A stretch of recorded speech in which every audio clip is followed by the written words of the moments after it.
Good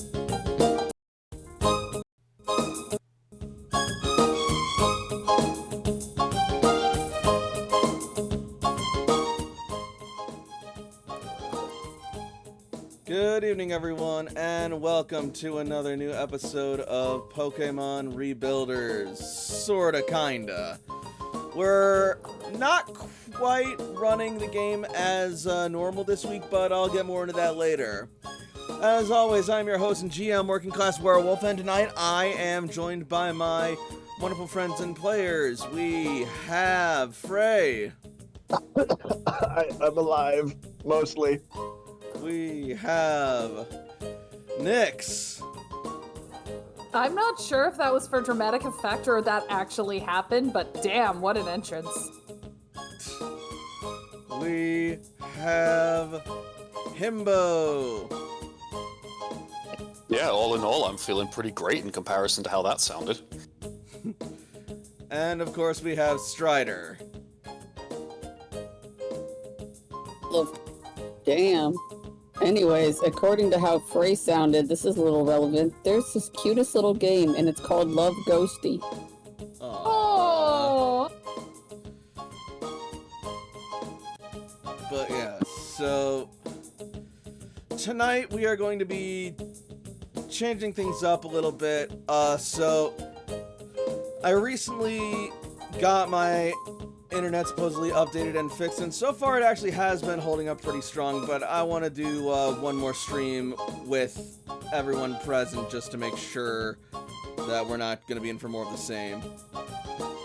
And I also don't want to waste a Rebuilders episode on this. That, and there was also some miscommunications and poor planning on my part before gaming this week, so I was not ready to run the game proper. So we're gonna have this fun seems like anyway. this feels like a pretty low like players wise. I think we'd need something kind of chill. Yeah, it seems to be a pretty off week this week. So instead of playing Pokemon Rebuilders and Pokemon Tabletop United, we're playing this, a game called Lasers and Feelings. It is a one-shot, one-page RPG that, well, it's basically sort of like a pick-up-and-play Star Trek pseudo-experience. And honestly, I think I'll just, actually, you know what I could do? I could just share the tell us.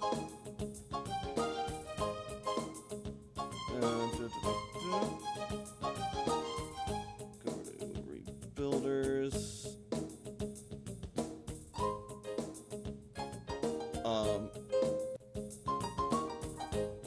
Okay, good. I was worried for a second because it wasn't showing up.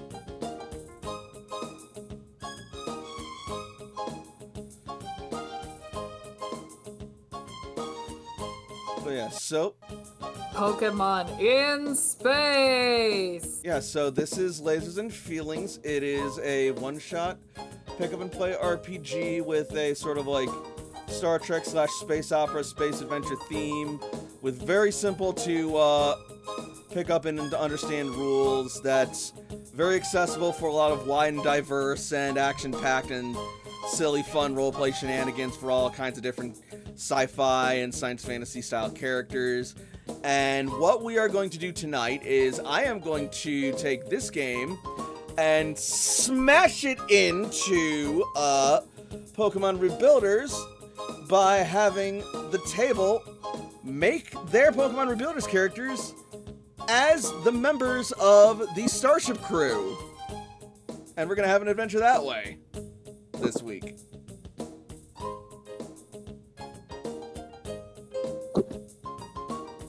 Reporting for duty. Alright.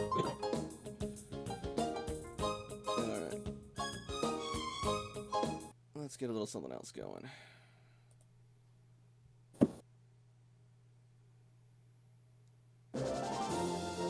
There we go. So now, I guess we'll move on to character creation. So,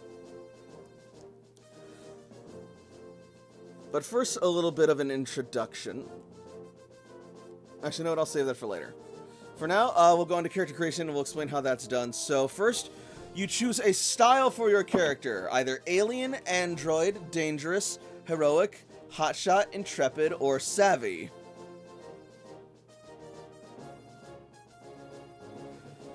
And then you choose a role for your character, either doctor, envoy, engineer, explorer, pilot, scientist, or soldier. These roles and styles are mostly just for flavor and as sort of like a method of like giving your character foundation and trappings and establishing like personality wise. Yeah, that's it. I am not good at words today right now.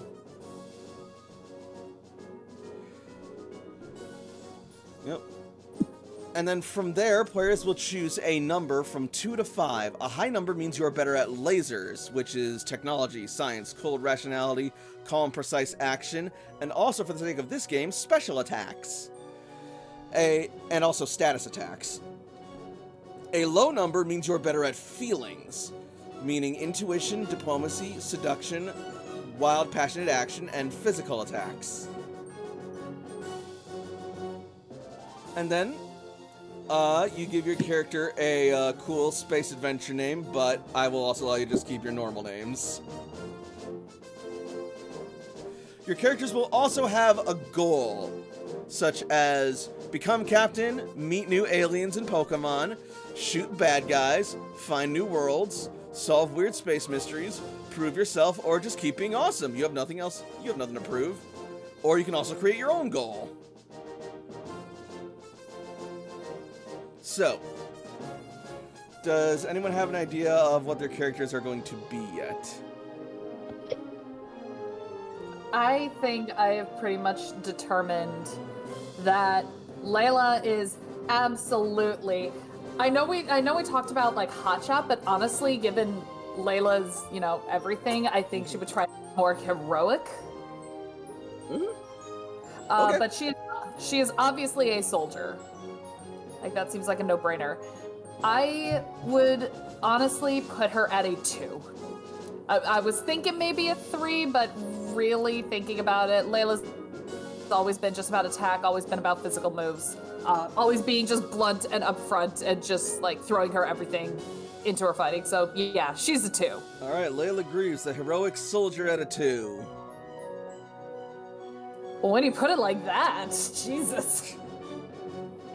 Listen, you said it first. Listen. Jakob is going to be a savvy envoy who, I mean, he's maximum feelings as well, so he would be a 2. He loves seduction and wild, passionate action. Oh my god. All right. Jakob the savvy envoy at a 2.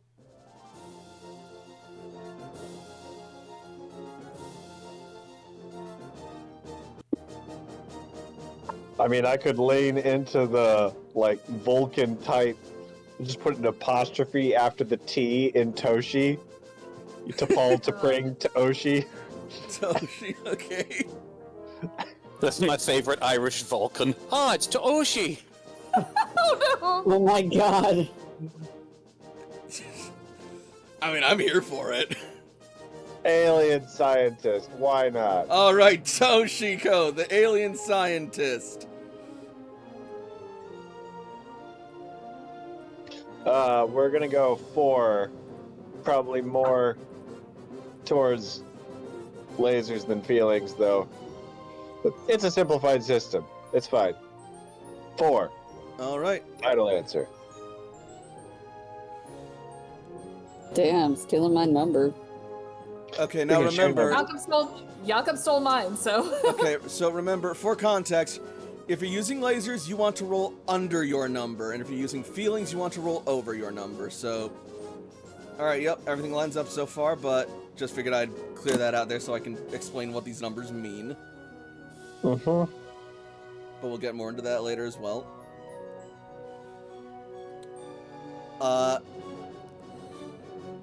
Strider, do you have any ideas for Sam or AJ? Well, I already know exactly what AJ would be, but Sam is going to be the dangerous explorer. All right. And he is at a 4. If we need an engineer, we can do the hotshot engineer at a solid 3 for AJ, if needed. Because he'd be in the middle. All right. Was Sam also at 4? Yeah, so Dan was 3 also a would, 4. 3 would be more feelings than lasers. 3 would be Ooh, smack in the yes. middle. No, it wouldn't. Yeah. All right. 3 and 4 are both smack in the middle, leading one way or the other. I Yeah, guess they're technically in the 10. middle, but I always think of them as aspected one way there. So yeah, I guess. Yeah, no, So- with AJ, he'd be a 3. With Sam, he'd be a 4. Because he's more... does not compute with emotions very well. I'm Fair enough. debating whether or not I want to have CC be a character in this. I feel like you gotta. We can't. Cece's part of the gang. What are you talking about? Okay, we cannot function without Cece. Let's be honest. Fair enough. Also, We love our as is NPCs. as is tradition, you will find a way to make her more powerful than all of us somehow. So it'll be funny. Absolutely. All right. Then in that case, I will have CC as a...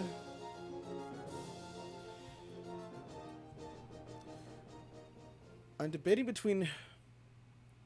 Oh, we got both of them already. Maybe either Savvy Doctor or Hotshot Doctor.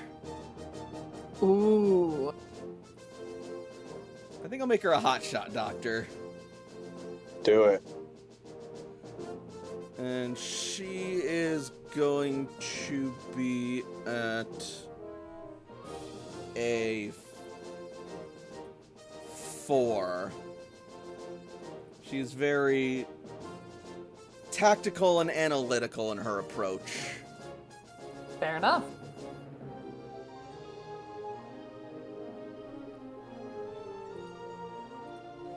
All right.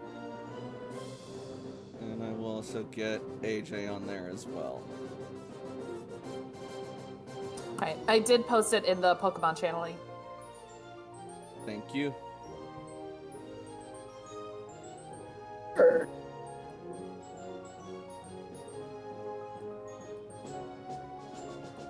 Still messing with my dog. That's okay. You're allowed.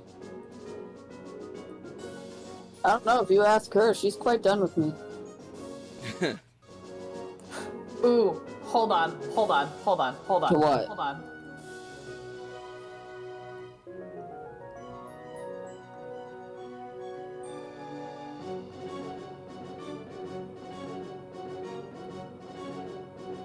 There, now it's in order. Okay then. What? 2, 2, 3, 4, 4, 4. There you go. What are you talking about? Where are you seeing this 222? On the it's on the Roll 20. God, oh God. Thanks, I buddy. literally just looking at You know, I was gonna let you cook. We make I it. was gonna cook. All right, so now I mean, that clearly you're like burning the whole fucking building down, but you know. You could literally hear the steam coming out. Just I heard it as soon as you started going da da da da. I'm like, mm-hmm. That's all, folks. And that's all, folks. all right. Then in that case, next up, what are your character's goals? I think Layla's goal is I think she wants to prove herself. Layla's always wanted to prove herself, so she wants to prove that she's an effective soldier, if not an effective leader. She hasn't been doing so well in the leader department, so she's got to get back in everyone's good graces. But she wants to prove herself. All right. And what is Jakob's goal?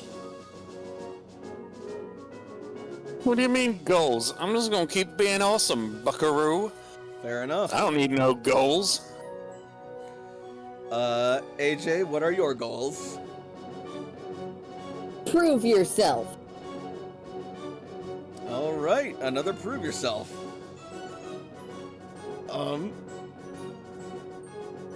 Mine is less dramatic than Layla's, though.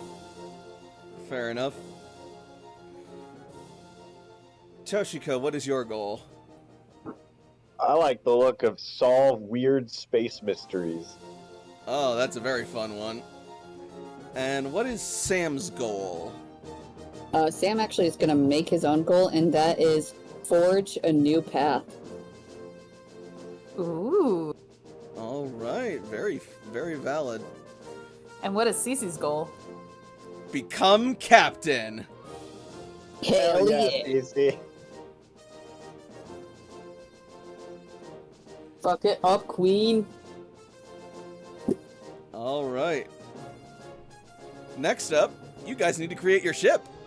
So, as a group, pick 2 strengths for the Raptor.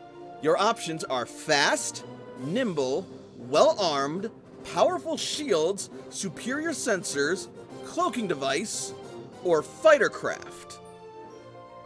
You also need to pick 1 problem, however. Namely, the Raptor is a fuel hog, always needs energy crystals. There's only 1 medical pod, and Captain Surge is in it. Horrible circuit breakers. In battle, the consoles tend to explode on the bridge. Or a grim reputation. Captain Surge has done some bad stuff in the past. He already. Oh, so it's like canon. Right?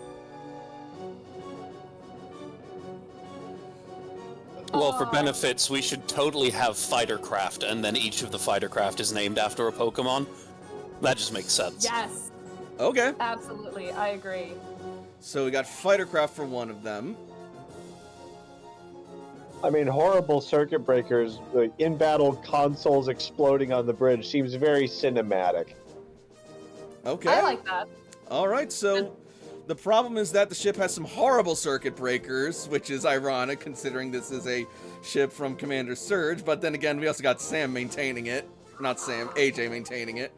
Oh my god. Fuck you. Also, Alchemist suggests Fuecoco Fightercraft. Oh my god! That is adorable, and I am here for it. But we get to pick 1 more strength. I'm down for it. The cloaking device.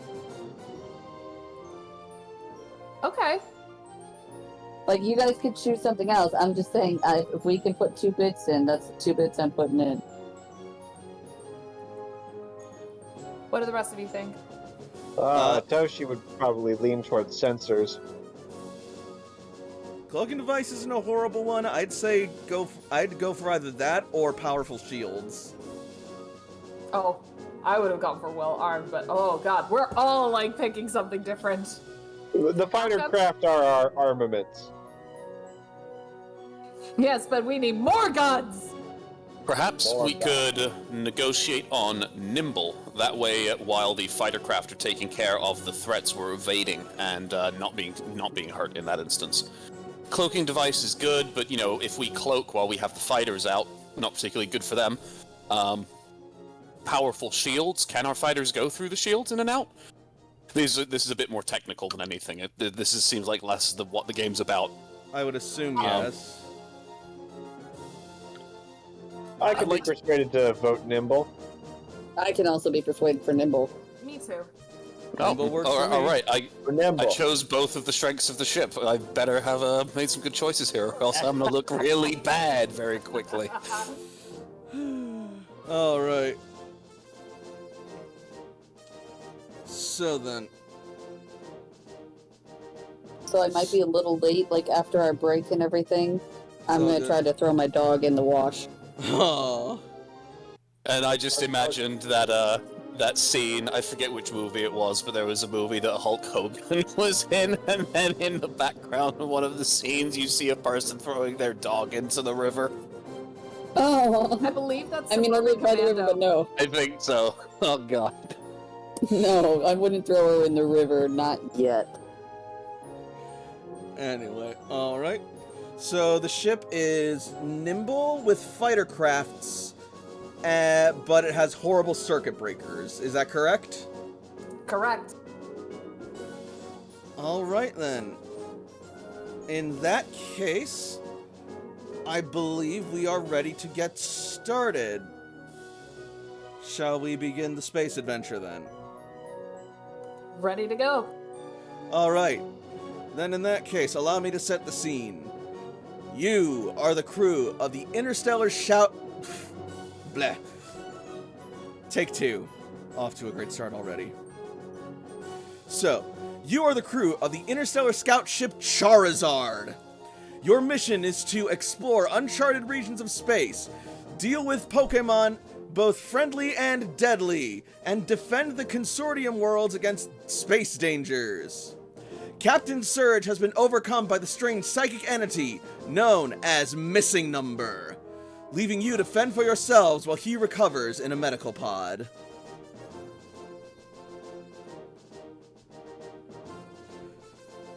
And so, we will open up to your most recent adventure as the Charizard is cruising silently and smoothly through space as we go over to the bridge. Where is everyone situated right now? Layla would probably be on something like the holodeck. Obviously getting her training in.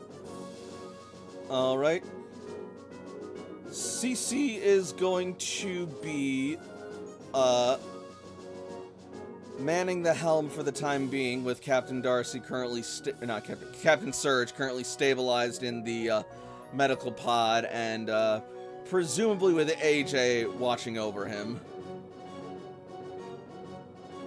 Or watching over Surge, or making sure that the ship is running. Fair enough. Toe should be on sensors, just keeping an eye on the space around us, looking for cool new stuff to experience and document. While Jakob is manning the communications section of the bridge. Sam is probably going around the ship, doing rounds like security, making sure that everything's all good. He's going on his morning walkies. Fair enough.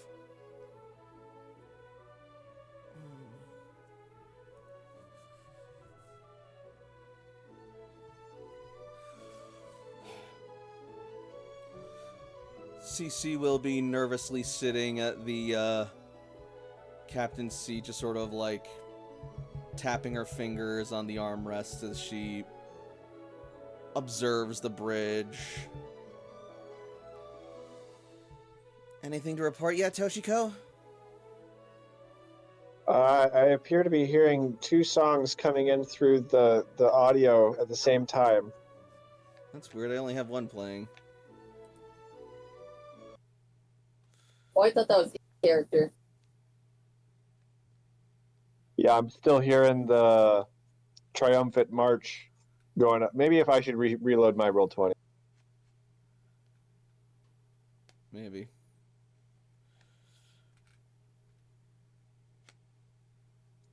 I have reloaded.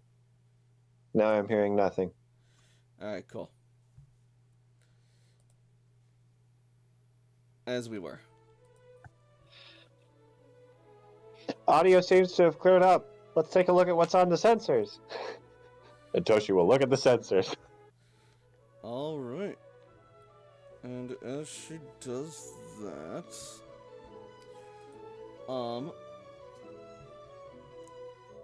make me a lasers roll. So, How rolls work in this game: when you do something risky, roll a d6 to find out how it goes.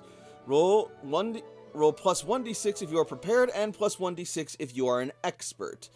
The GM will tell you how many dice to roll based on your character and the situation. Roll your die and compare each result to your number. So to examine for this instance, you're ready and prepared for this, so roll me 3d6, and you're going to want to roll over your under your character's number. Alright, so 4 or under.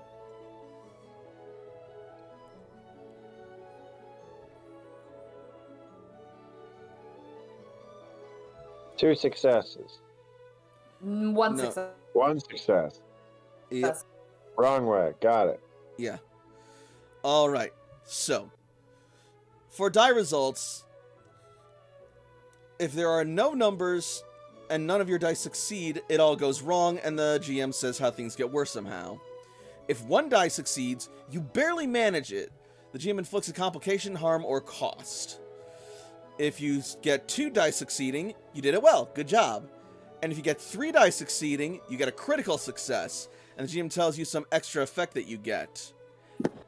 And another important note, if you roll your number exactly, so in this instance it would be 4, you have laser feelings, and you get a special insight into what's going on. And you can ask the GM a question, and they will answer you honestly.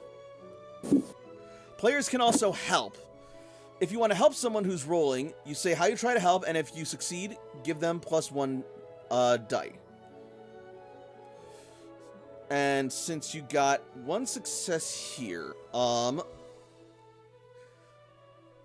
console does actually display a sign of a faint distress signal in the distance, but as you go to try and examine it further, the console begins to sort of like flicker and it starts growing hot. And Toshi's gonna press the power button to like put it to sleep, give it a chance to think about its life's choices, and maybe not. Okay, so there's a distress signal, but my console was getting uppity again, and so I put it to bed. It's those darn circuit breakers again. I knew we should have gotten some extra repairs. I'll have to put AJ on those as soon as we can, but I don't know if I can get him away from Captain Surge right now. See if you can boot the console back up safely and check out that distress signal. Okay. In the meantime, we need to go that way, and like Toshi will give a heading in the direction vaguely while she tries to get a better idea beyond that way. Understood. Grand Oak, chart a course for Toshi's coordinates, please. Understood. I'll pilot the ship as best as I can to where you're setting them. I never thought I needed ship AI Grand Oak until this very moment. Toshi, when you get your console back up, send that distress call over to my console. I'll see if I can contact them. It's installing updates. It might be a couple more minutes. But I will. I love the fact that our fucking ship has to install up. Alright. Well, it's better than when they used to do updates on Friday, because then if the update didn't go right, it would break the computer, and then there's nobody in tech support on Saturday and Sunday, you know. Alright, Toshiko, if you want to try and speed run sending the distress signal over to Jakob's console, feel free to give me a lasers roll for that with 3 die. With 3 dice. Jakob, would you like to try and, or under? Jakob, would you like to try and help Toshiko with this? Yes, I am very interested in trying to get the signal cleared up as well, so I would like to assist Toshiko with plus 1 die. Alright, well, I'm gonna give you, so in order to do that, first you need to make a roll to see if your, efforts are successful. So, Jakob, give me a lasers roll, and I will give you 2 dice for this since you are prepared, but I don't know if you would be an expert at this, since you are an envoy, not a tech officer.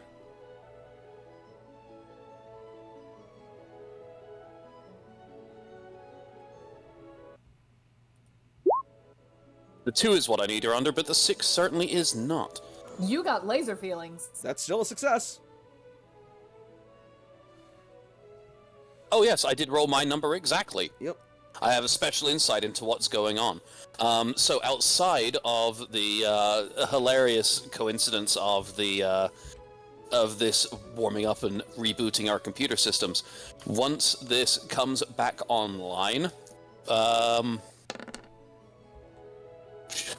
I'm trying to think, because it's been so long since I played a game of this. Ask the GM a question that'll answer you honestly. Once we get the console back online, is the distress call that we are seeking out in the direction that Toshi's currently got us going? It is. Okay, then that counts as a success for me, so I assume that gives a success to Toshi for her +1 die on the roll. Or however it works. So That is 4 correct. distress. Yep.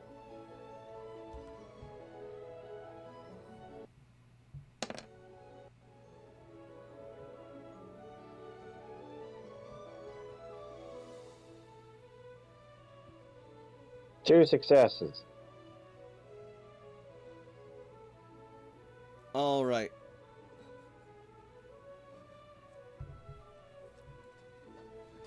So then,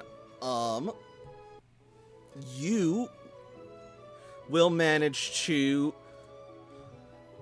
reboot the console, and through a bit of techno-hackery and some assistance from your fellow crewmate, kajigger your console, that is the scientific term, I believe, to send the distress beacon over to Jakob's panel for him to interpret without risking overheating your console. So yeah, good job. You did it. Huzzah!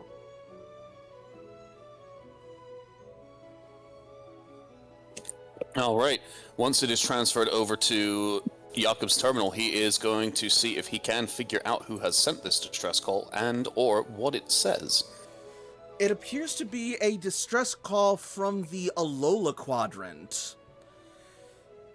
Particularly from Ether Base.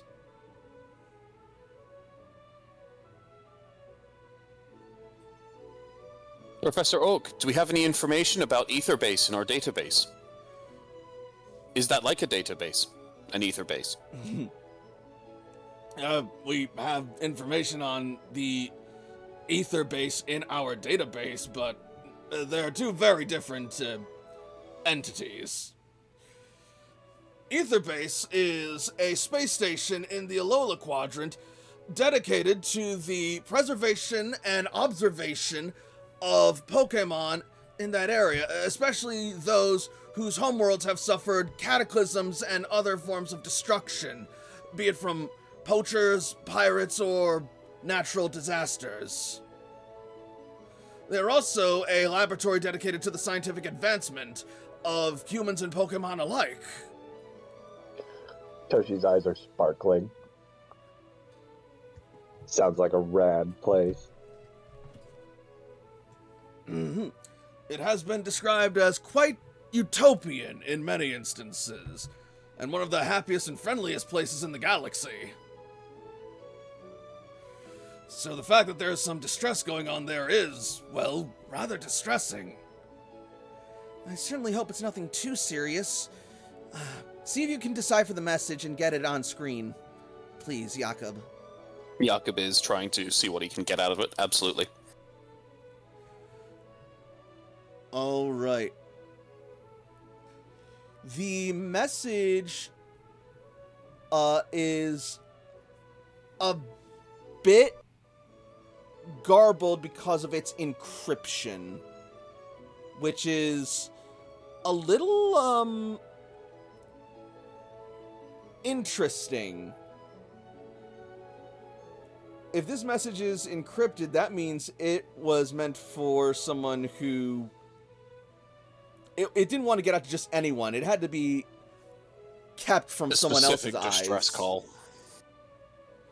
Thankfully, it is using a consortium-coded encryption. So at the very least, your ships can decrypt it with some time and effort. Yeah, we can get into it, but that just means, at least I'm having the feeling that they definitely have something or someone pursuing them that they do not want to be able to decipher that message like we're able to.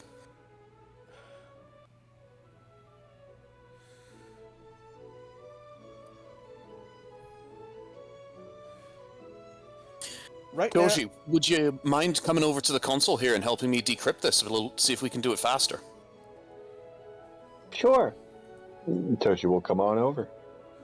all right. You make your way over and quickly begin work on decrypting the console. Toshiko, this is very much your field of expertise, and you are going to have this thing open within a few minutes. Just give me a couple minutes. I've got this. All right. In the meantime, I suppose I'll summon the rest of the crew to the bridge. They're probably going to want to see this. And Cece will tap at the captain's chair and patch into communications. And first, she will call out to Layla as we go over to the holodeck. Layla, what are you doing right now? Just to refresh, you said that we technically have our Pokemon with us, right? Oh, yeah.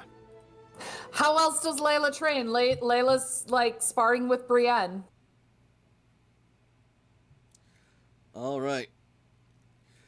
So you and Brienne are in the middle of a fierce spar as you are presumably wielding one of your weapons or hone edge against Brienne's vicious axe-headed assault. Yeah, that sounds about right. All right. Brienne charges at you, swinging her head rapidly, like a bladed flail almost. Okay. Layla will try to basically interrupt that swinging to eventually get a hit on her. All right. Make me a feelings roll for that, please. How many? 3. 2 successes, 1 is laser feelings. All right. You will manage to dodge and riposte, countering Brienne's assault at just the right time, to where the attack misses and you have an advantageous counter position. Okay. And I do have a question. It has nothing to do, like, what was our original mission? Like, what was our destination going for?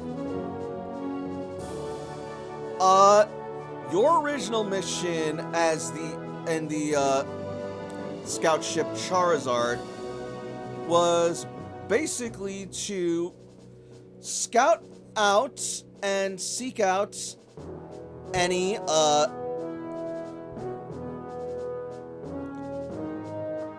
trying to figure out the right words for this. I'm so sorry. You're good. You're basically seeking out any bases, planets, stations, and other ships that have lost contact with the consortium after the impact within the Kanto Quadrant. And helping them to restore contact. Okay.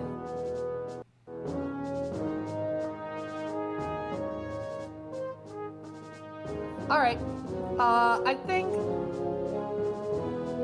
think what Layla is gonna do, we've been sparring for a long time, I think Layla's gonna go for the pin. Alright.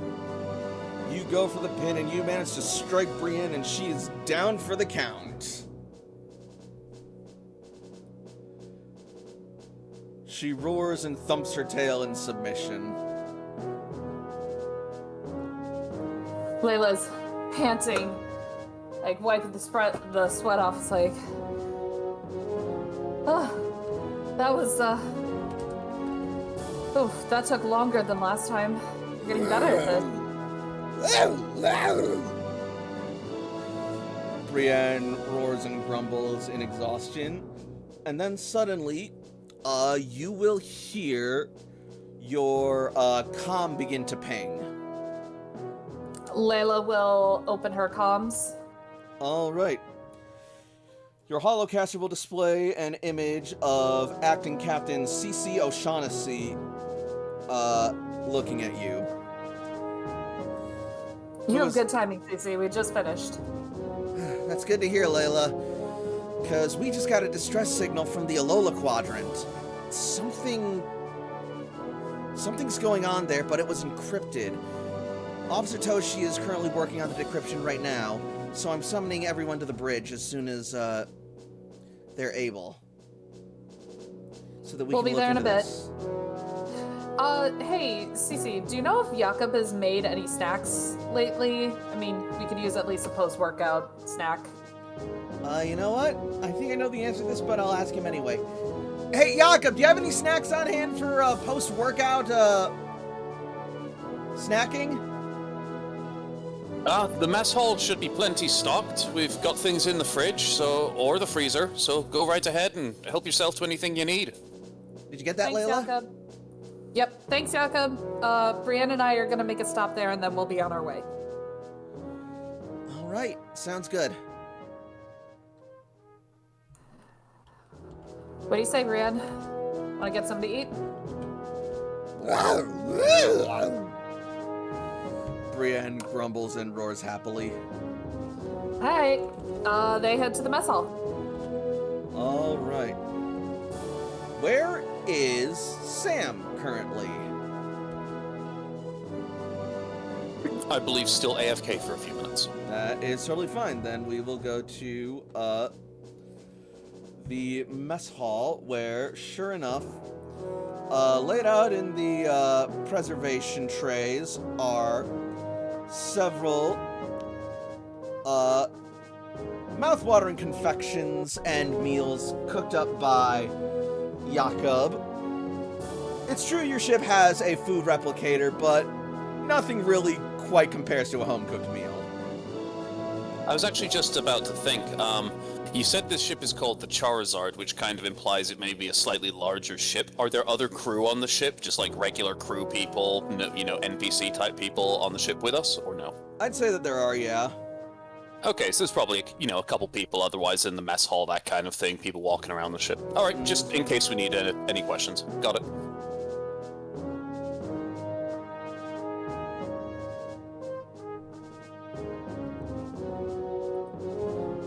All right. I think Layla will typically go for the meat. Brienne likes to go for the spice. All right.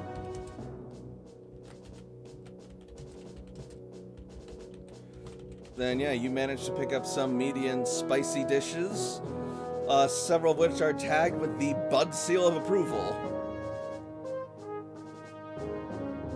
All right. Layla and Brienne will then head up to the bridge. Wonderful. All right.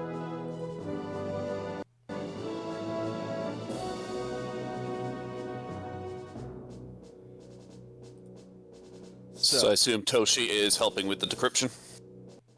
Yep. Just one more minute.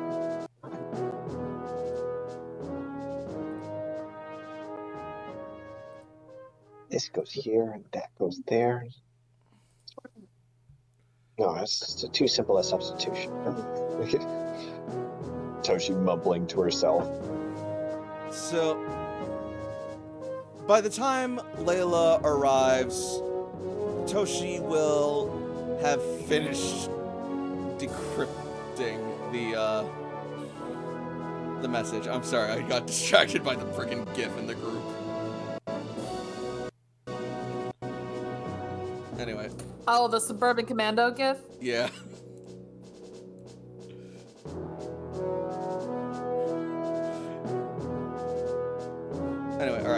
So, Layla, as you walk onto the bridge, you will see the screen projecting a loading bar that has just reached 100%. Decryption Aha. completed. Message is now fully accessible. Let's have a look. The message appears to be from one Lieutenant Gladion. There appears to be some video element involved with it as well.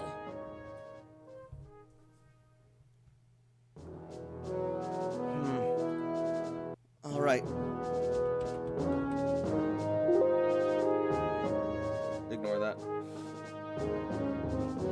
Can you put it on screen, Grand Oak? Certainly. Just a moment. And as you watch Professor Grand Oak display the image, you will see a video begin of a pristine white laboratory area through the lens of a PokeGear's camera, and it is currently running and shaking about as the lights flicker and sparks start flying all along the area. I don't have much Well, time. this is a good start. She's overtaken the station. We need help to anyone who can find this message. This is Lieutenant Gladion from Aether Base.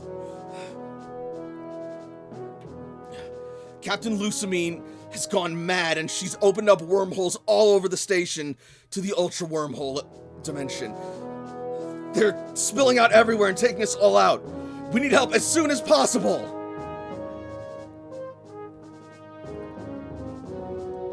And then suddenly there will be a loud crash from the walls as you see this thing come on screen. No, no, no, no, no, no. It stomps and looks towards Gladion before opening its massive mouth, and Gladion tries to scramble away and the video goes dead.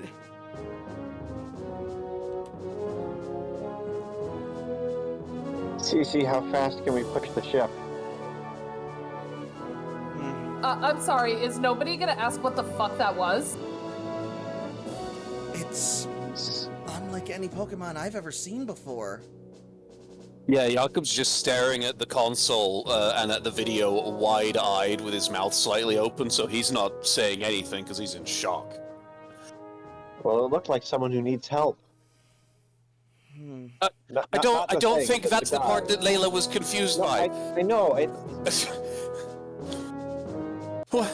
Do we have anything like that in any base? Data, ether, free, whatever base, I don't care. No data exists on whatever that was, but they did mention the Ultra Wormholes. I know Do we that have that's anything in the database? just that it's a project that's not a project, a sort of anomaly that occurs around the Alola Quadrant that the Aether Base has been looking into.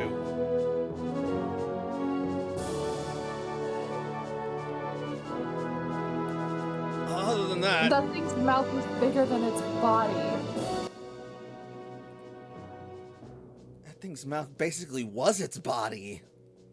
That thing puts Chunk to shame. Then we can waste no time. Grand Oak, chart a course for Aether Base at once. We're going in to assist. And if you can, send a reply to the distress message. I'll do my best, but be careful. Hope Such they're as still there. And not. We have to try and take a look. Otherwise we'd be shirking our duty as rebuilders. Even so, the Alola Quadrant's on the other side of the galaxy. You'll have to use your warp drive. That's fine. I just hope that our ship's engines can handle it. Everyone to stations! Forget the engines. No, forget the engines. We need to stay away from the consoles. They're gonna blow up if we go to warp. I'm not worried about the engines. Yeah, worried about us? But, oh, yeah, alright, hang on. We'll do it, but I'm grabbing a fire extinguisher from the cargo bay. Yeah, get your damage control group out. Yeah, that's probably a good idea. Can we plot the jump in some way? Make sure that we're doing the safest way possible. I'm already working on that. All right.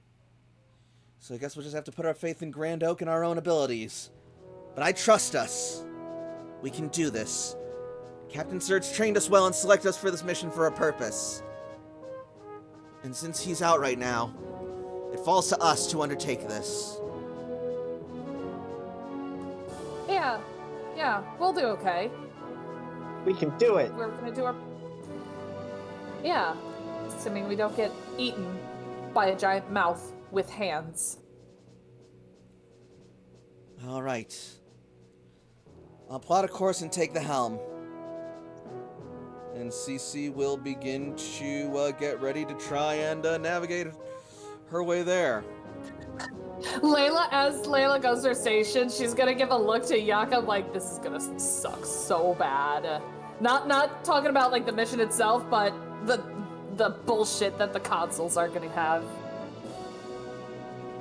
Alright. Would anyone like to try and assist Cece in this? In what? In guiding the ship and keeping it on course and keeping it stable throughout the warp trip to the Alola Quadrant. Yeah, I think working the sensors to try and help guide us. I think Toshi would be able to assist. Alright, that will be a lasers roll. You have 3 dice for this.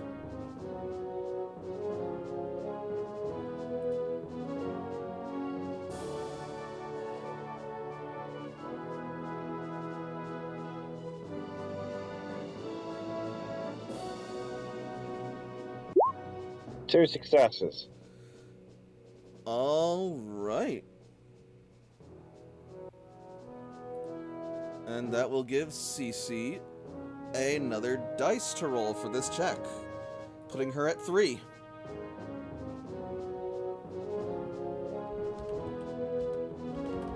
I believe in you, Cece. Thank you, Toshi. And here goes. Shashunk! That is 2 successes Ooh, with is laser that- feelings. But I'm the GM, so it doesn't apply to me. That's still 2 successes. You know, I already know everything. I believe that both your feelings and your lasers matter. In fact, especially your lasers. Not the feelings, the lasers are the more important part. Alright. So, with the assisted effort of Toshiko maintaining the consoles as CC pilots the ship with Grand Oak's plotting, she will manage to jump the ship into warp mode and blast through the galaxy, arriving in the Alola Quadrant safely, and the consoles maintain their condition and temperature. Toshi just rubs the console like, you did great. Very empathetic for like everything. It doesn't have feelings. All right. We're here. And Aether Base should be just in the... And as you look out and observe the galaxy, you will see a series of strange cosmic anomalies surrounding the area. Sensors. Somebody. Oh yeah, 100%. Toshi's immediately on those sensors trying to figure out what the fuck. All right.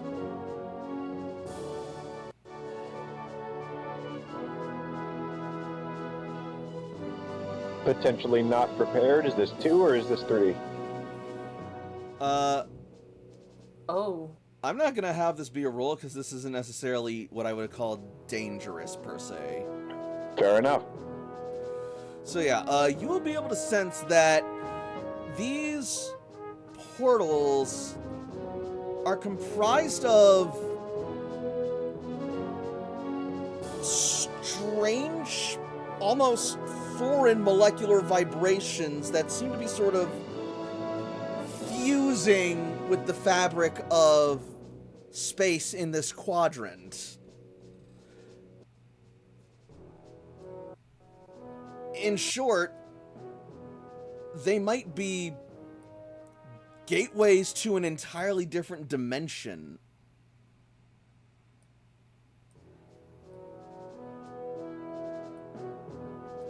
Gladion mentioned the portals to an ultra space? That might be what we're looking at. Huh.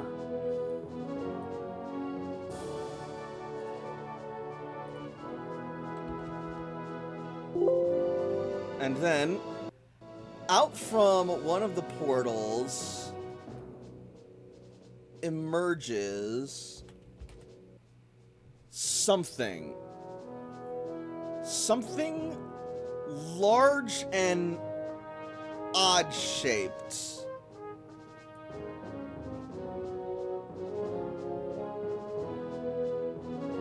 It looks almost like a rocket of some kind, with two shuttles on its side that seem to sort of like remain in place. What the hell kind of ship is that? As it emerges from the portal,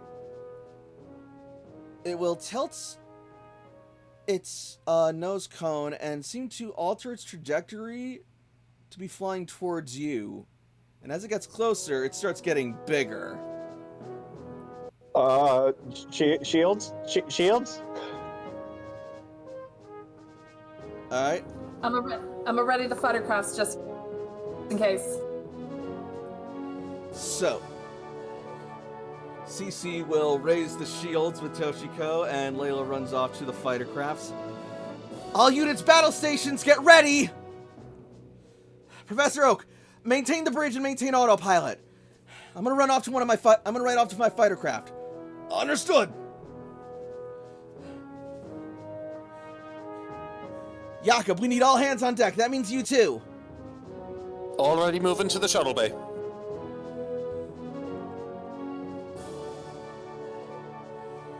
All right. So, as the shields are raised and an evasive course is plotted into the autopilot via Grand Oak, the foreign entity will start to veer towards the ship, but Grand Oak will sway the ship nimbly out of a collision range while maintaining stability within the ship itself. Say what you will about the consoles, the gyroscopes are working perfectly on this thing.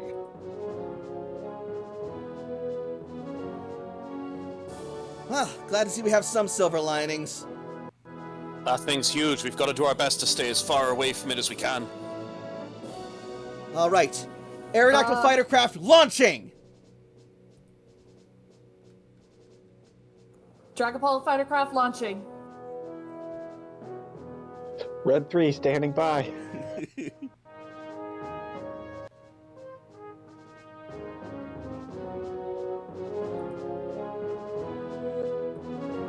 Jakob struggles with his seatbelt for a minute.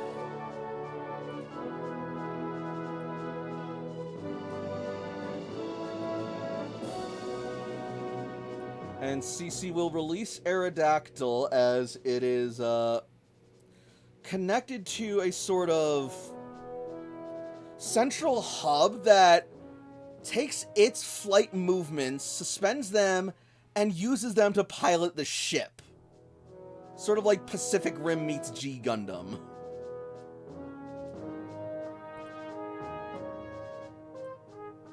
Jakob finally clicks his seatbelt into place and lowers the hood of the fighter craft so he can actually get into this. Sure. I have a 1 on tech ed. Like, I gotta keep that going. I can't work the seatbelt. It's bad. That's fair. Layla basically gets into her fighter craft as Angel literally becomes the ghost in the machine for the ship, and her Dreepy, Finn, and Sarah ready themselves in the missile ports. Amazing.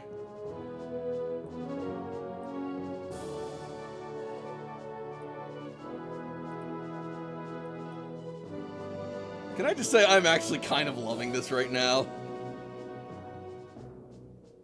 You're not allowed to display any kind of positive emotions towards this. That is correct, actually. Alright. All right. The shuttle pod doors are going to open. A ramp will extend from it, and the Barda-class shuttle will be railgunned out of the back of the ship as its thrusters fire into life. I love it. Cool. And also, your ship is, like, powered by your Pokemon, too, so they're involved in this.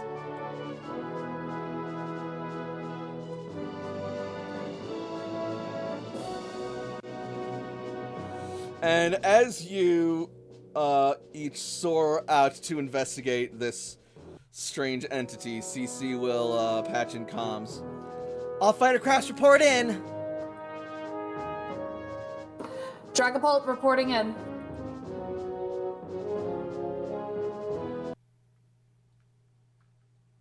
Bard 4 reporting in.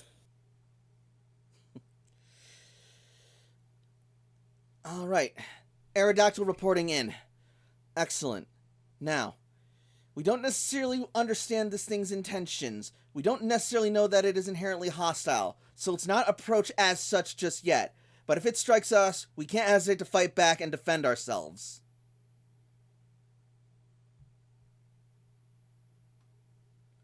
Even so, we're trying to maintain peace. Sarah, that means you don't go early. You wait.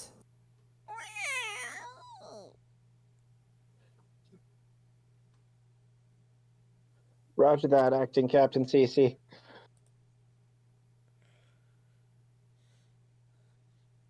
Alright.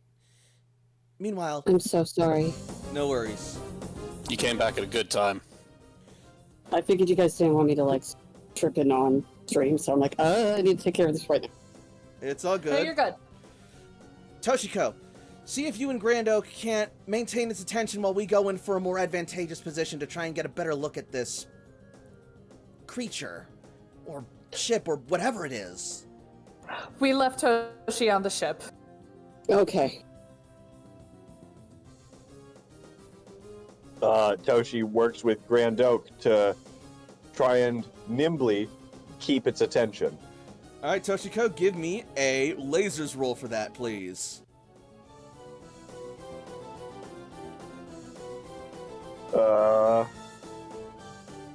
How many dice? 3 dice.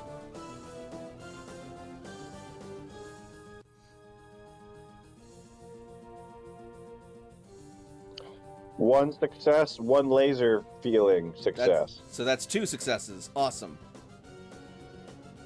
So you will manage to successfully dance and swerve the ship about, keeping the creature's attention like a lure on a fishing line. All while avoiding any damage or complications within the ship itself. Which will allow CC and the other fighter crafts to get into a position without drawing attention or aggression from the emerging creature. Excellent work, Toshiko! I knew we could count on you!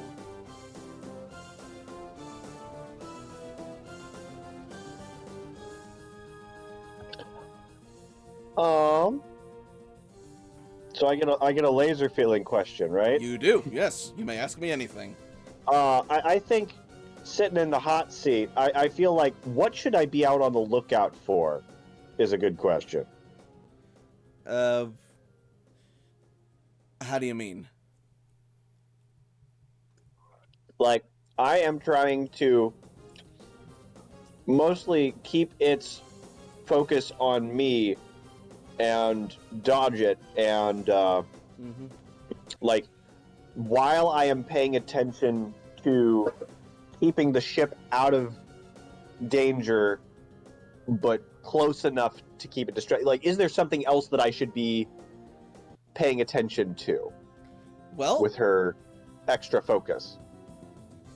Well, the ship still has scanners, and though they're not superior scanners, you might be able to get yourself in a position where it might be able to scan the thing enough to at least learn what it is or what type of creature or device or vehicle it is. So maybe look for an opportunity to scan once the team... once either the team has its attention occupied or once you're in a place where you can safely do so. Otherwise, maybe look for an escape route that you and your team can exploit to try and lose this thing.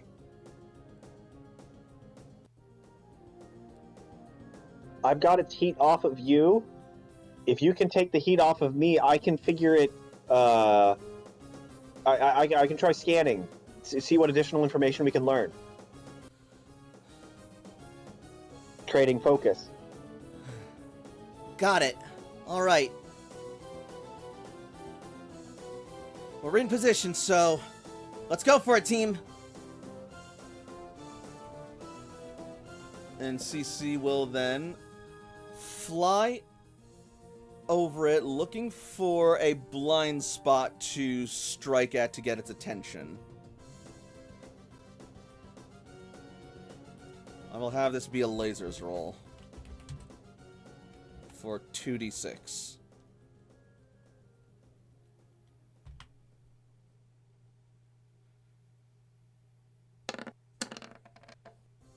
That's unfortunate.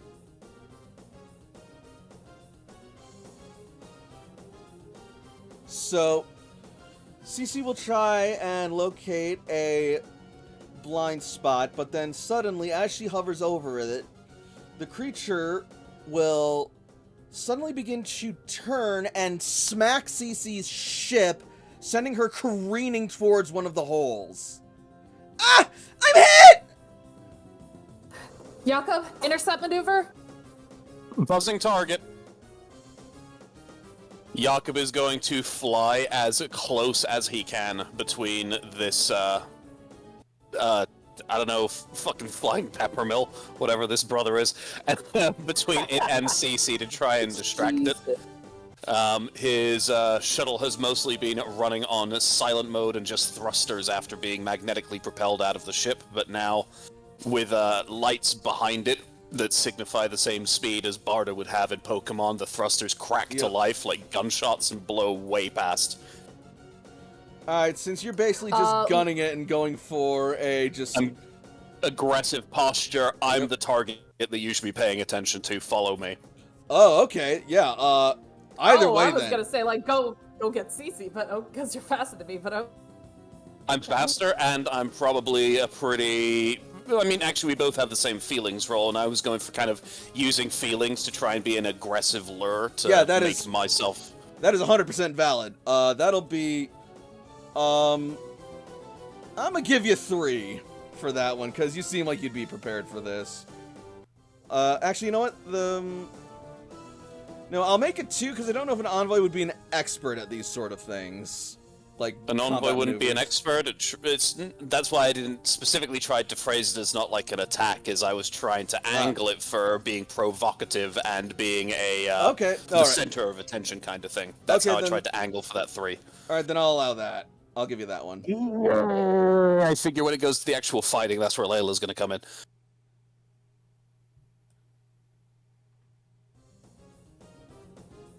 So I needed to get my feelings or above, yes? Correct. That is 3 successes. Alright, that is a critical success.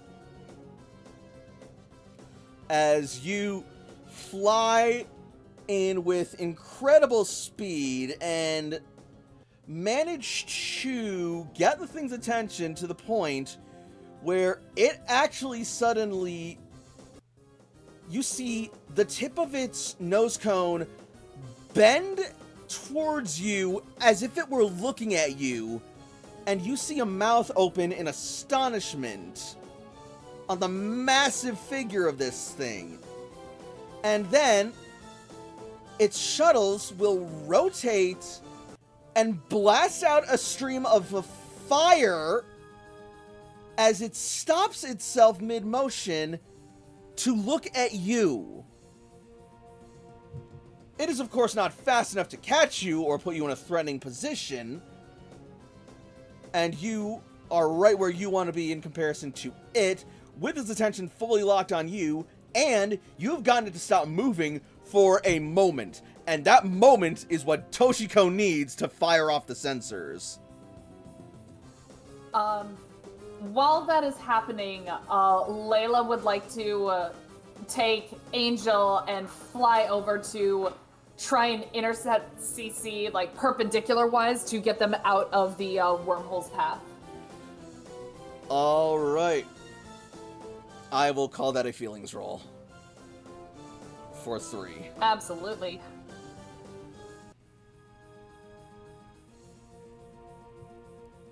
That is 2 laser feelings. So it is, and a critical success.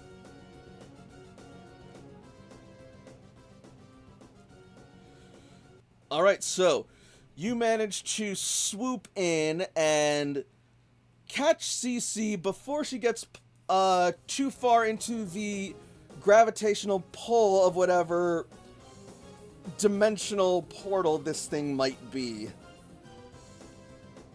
And as you catch her, you manage to get a look inside of the anomaly and see that on the other side, through a tunnel of light, you see a brief window into a sort of like semi-mountainous region with tall metallic tree-like structures that seem to grow out of the ground.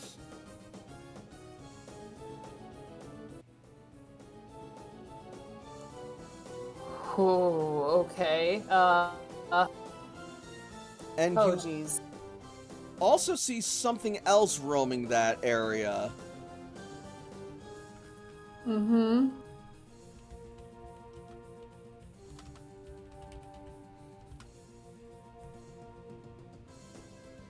A strange creature that looks something like this.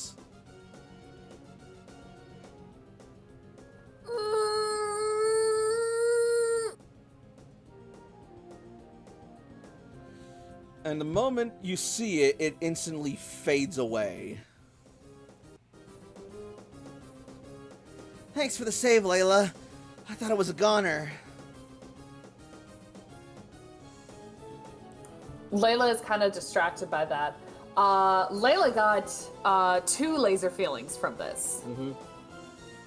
So the first thing, as Layla was going by this thing, whose name I totally don't know, was I able to get any sort of like combat information out of it that could either indicate like how we should handle it? Should we be aggressive? Should we be like how should, like, any like behavioral notes that would give us an idea of how to best deal with it in the like least casualty way? So, just to get this straight, are you asking me if you got that information, or are you asking me for that information? I am asking for that information. Okay, cool. Then I will answer that. So yeah,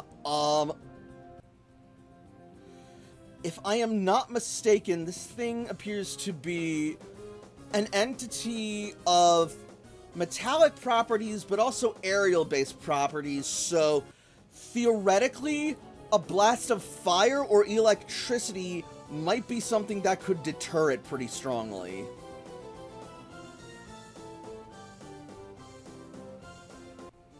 Okay.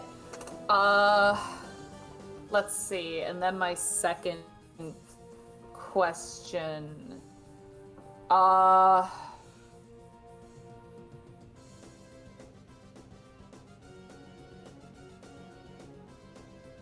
If anybody has any questions that they would like to field, I would be willing to take them.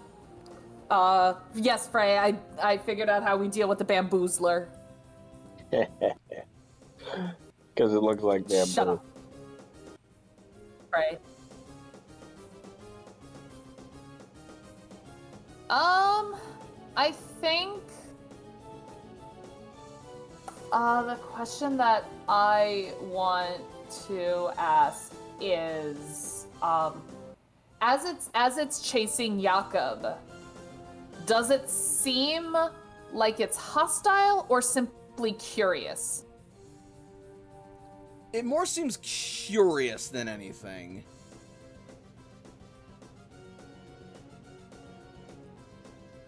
Okay.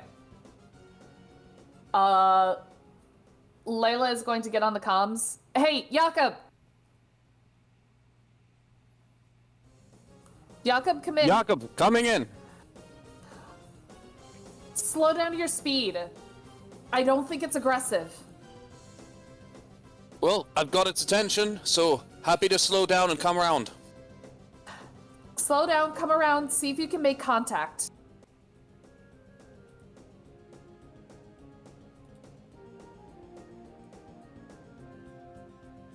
Meanwhile, Jakob will punch his shuttle into a roll to bring him directly horizontally above where he was to reverse around and start moving at a much slower pace back towards the Pepper Grinder. That's your name. Your name is Peppa. and there was an opportunity for Toshi to get the scanners, right? Correct. Should I go ahead and roll for that? Yes, please. How many? I'm gonna give you 3 for this. Beautiful.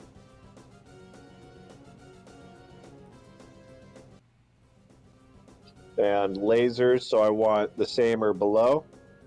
That's right. 2 successes. All right. You fire off the beam, and it hits and scans over the creature, directly spot on accurate. You got that data. Hell yeah.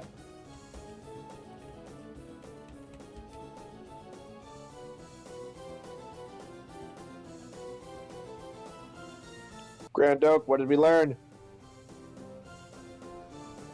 Astounding! This creature appears to be a Pokemon of some kind. A sort of beast from Ultra Space, an Ultra Beast, if you will.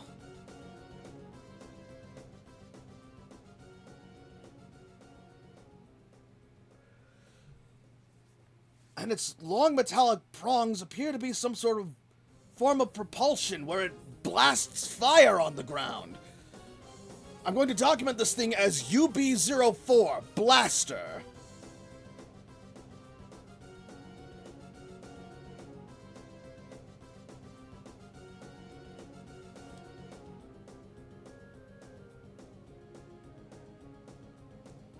According to our senses, it appears to be typed of steel and flying. But it doesn't appear to be actively hostile. Tread carefully, guys. Vital signs don't indicate aggression.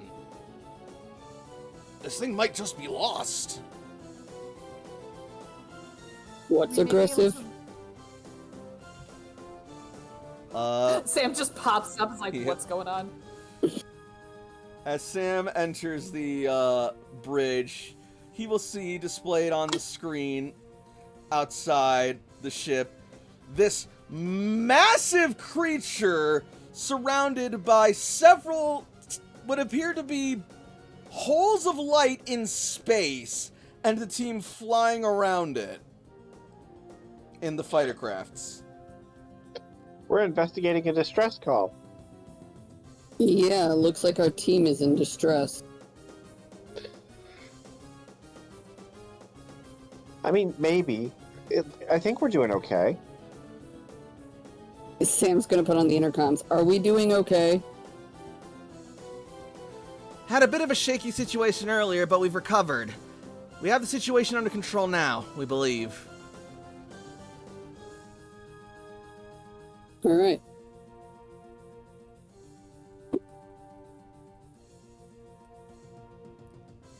Toshi will motion for Sam to come over by her. As Sam will do.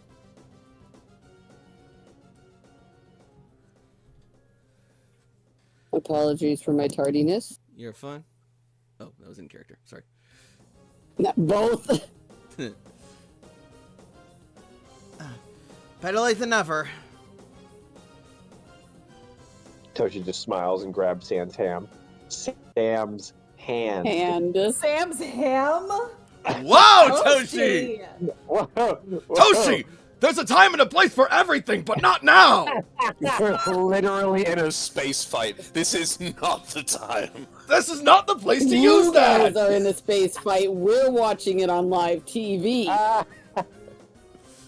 You guys have weird date nights. You don't even have a date night. Don't come at me. I think there's going to be a fight when Layla gets back to the ship. Wow, that was neat. It was neat that I saw all of that happen in one sentence. Anyway.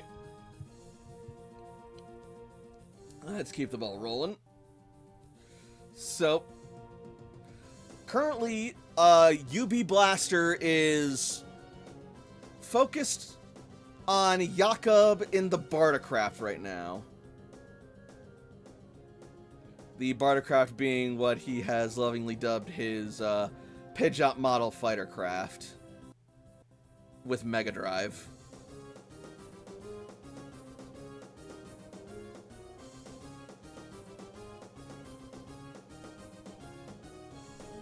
Jakob, how's it going over there? So far, no aggression. The creature want us then to begins to slowly boost its way towards Jakob. And getting closer and closer, Jakob, you see this thing is about at least 30 feet tall. Do you want us to approach for support? Stay close. I'm really not sure what to do here. Jakob's going to improvise, and he's going to make his, he's going to put one of the sides of his shuttle's thrusters on full accelerate, and the other side on full reverse, and he's going to do just like a little jaunty spin in the air really quickly, just like a little whimsical, friendly jumble in front of this blaster. That's such a nice and friendly name. Blaster. Oh god. CC, just in case, let's get a flanking maneuver on Jakob. Actually, Jakob, I might have an idea. I like your ideas. Go ahead. I'm wondering if maybe, since it seems to be interested in your motions and fleetness, see if you could try and lure it on a course back towards one of the portals.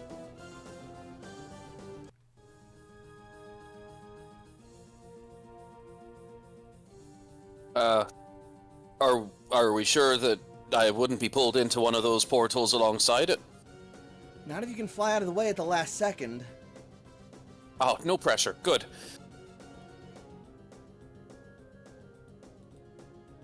Jakob is going to just do another little quick twirl and then check to see if he still has the attention of Blaster. You do. Well, Captain's orders. Jakob is going to do a kind of like a slow, jaunty little hop and skip of a flight over towards this portal up here. All right. Make me a feelings roll.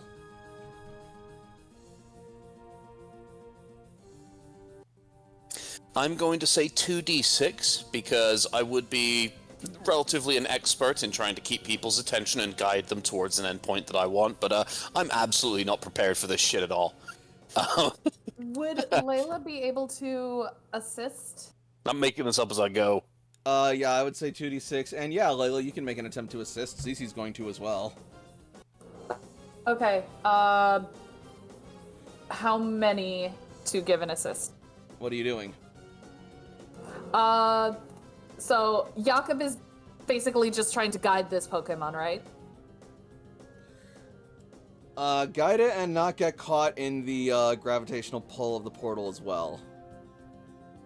Layla is going to strategically place herself as kind of like, oh god, how do I want to put it? Kind of like as a barrier, like, okay, you're not going this far, like, guide this way. It's kind of a deterrent of going any other way other than the way that Jakob wants to. Sheepdog style. All right, yeah, that's gonna sheepdog. be Thank you. That's gonna be a lasers roll. And Cece will be doing the same thing. How many?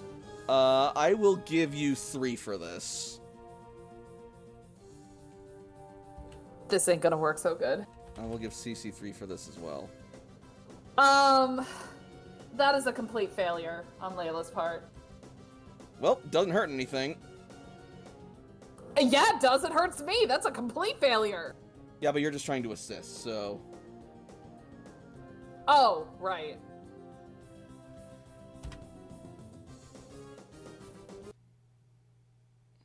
Cece, do better. That's 1 success. Lazy says you want to roll below, right? Correct. Alright, that's 3 successes then. Also, doesn't she have laser feelings? I'm the GM. What am I gonna do? Ask myself something? There.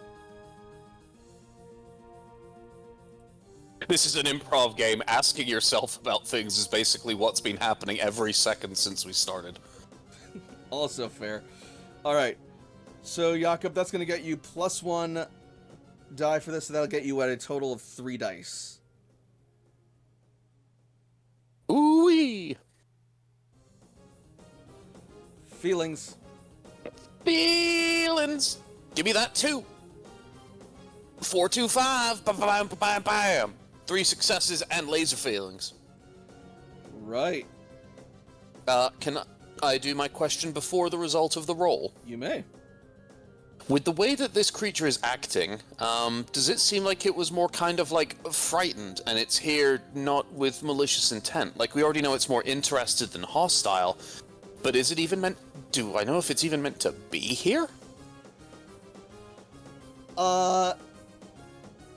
This creature was sort of provoked into the hole, into the ultra wormhole, and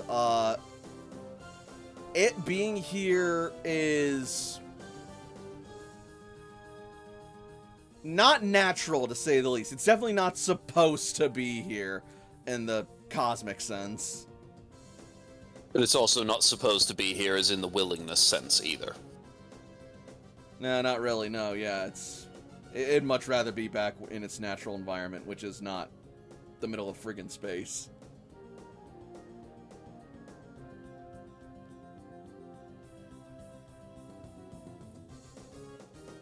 Okay, yeah, I'm gonna try to guide it back to one of the wormholes, but I also, like, with the answer to that question, I kind of feel like I would understand if it's reluctant to go back through one, considering what's happened.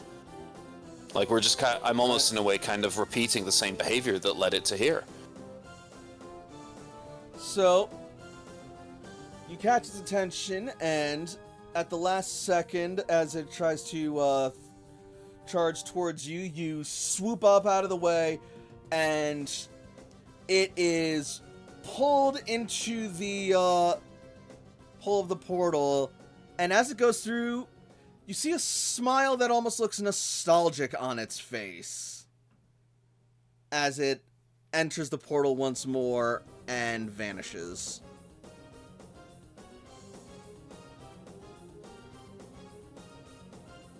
Do the portals also vanish, or do they stay open? The portal that it went through closes. Do the other 3 portals stay open? They do. Bueno. Well, crisis averted for now. Yeah. Looks like there's 3 other potential crises that could happen at any moment. Excuse me. Hey, Toshi? Yeah. How far away are we from the Aether station? Not far. Not far. Do we know if these are naturally decaying or if they're staying stable? Or do we know even where they go? There's something else. Just to refresh Beckett, the one that Layla saw, did it look like it had come out of the portal, or she just saw it on the other side? Are you asking about the Ultra Beast that you saw, or Blaster specifically? The Ultra Beast that she saw. It was on the one other that side of the only she portal, saw. but it did not emerge from the portal that you could see. Okay, alright.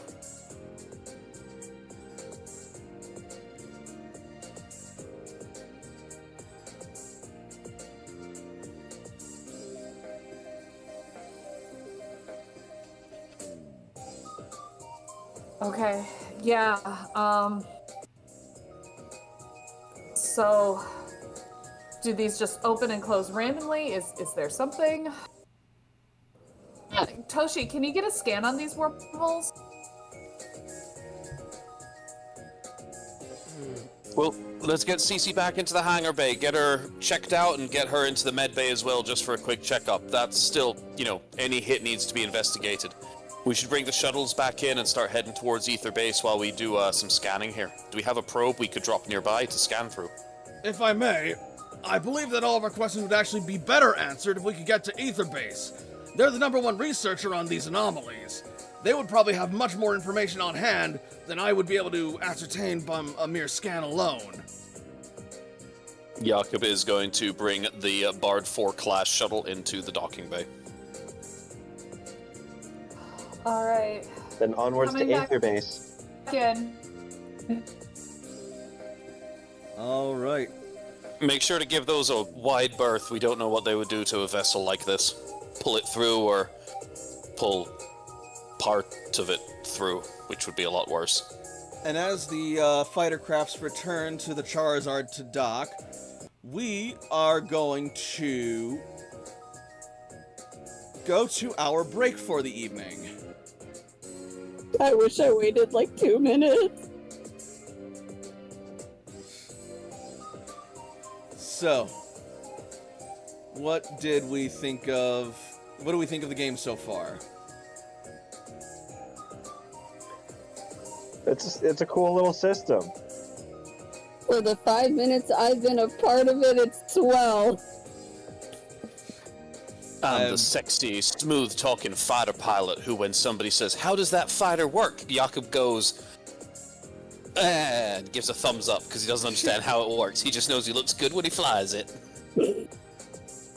Yeah, I'm a little surprised how well this is actually working out so far, but I am also very much enjoying it as well. Alright, we find a space RPG for after Pokemon. I mean, we already know what we're doing after Pokemon. Listen, okay, so Taking a week off. barring that nothing happens to my partner, I should be fine. Because he's getting ready for work. I'm just waiting on a text message, which shouldn't interfere with the game at all. And Grandma's okay downstairs. Good. Then All jars are open. in that case, let's maximize our time, make it a 10-minute break. Thank you, 10. All right, we'll be back with more lasers and feelings in Pokemon. Don't go anywhere. Whoever's staying, if they want to update me on everything that I missed.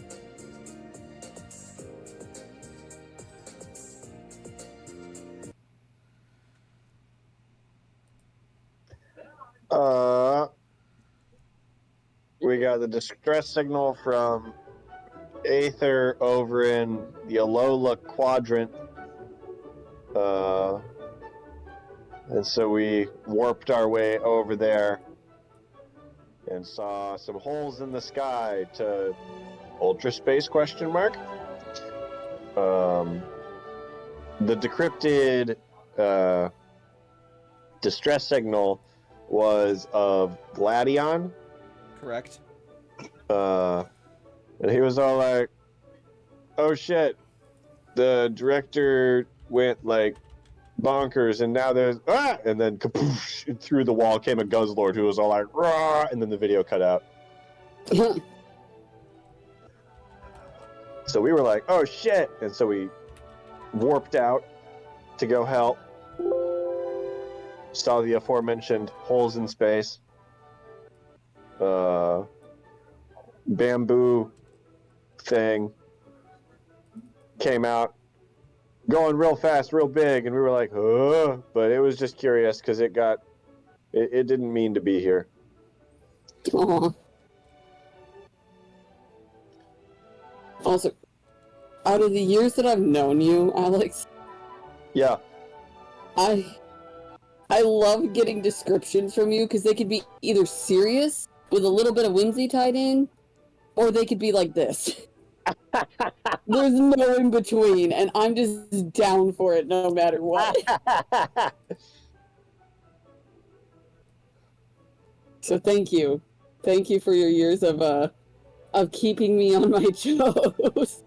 I live to entertain.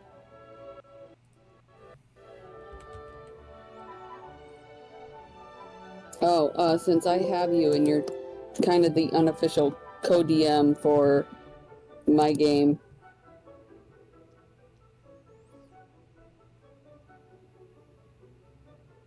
Hold on. I mix between my notes and my DM notes.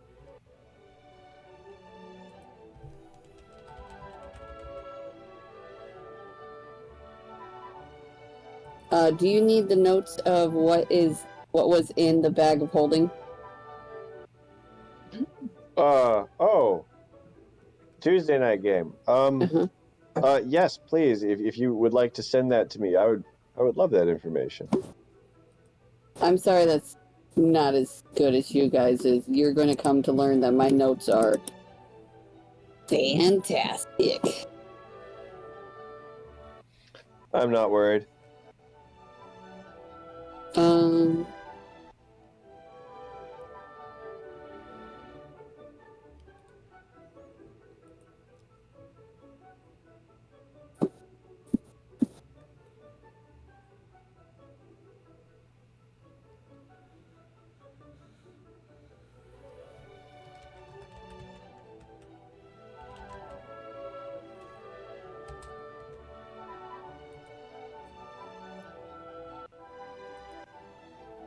Ooh, fun stuff.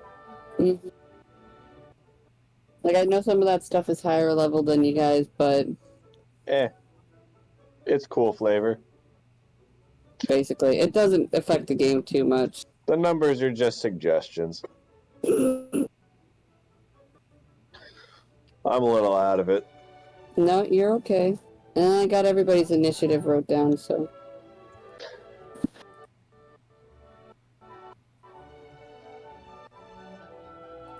Actually got my own little, side tab note for money. For, like, if people buy stuff. That's not a common healing potion.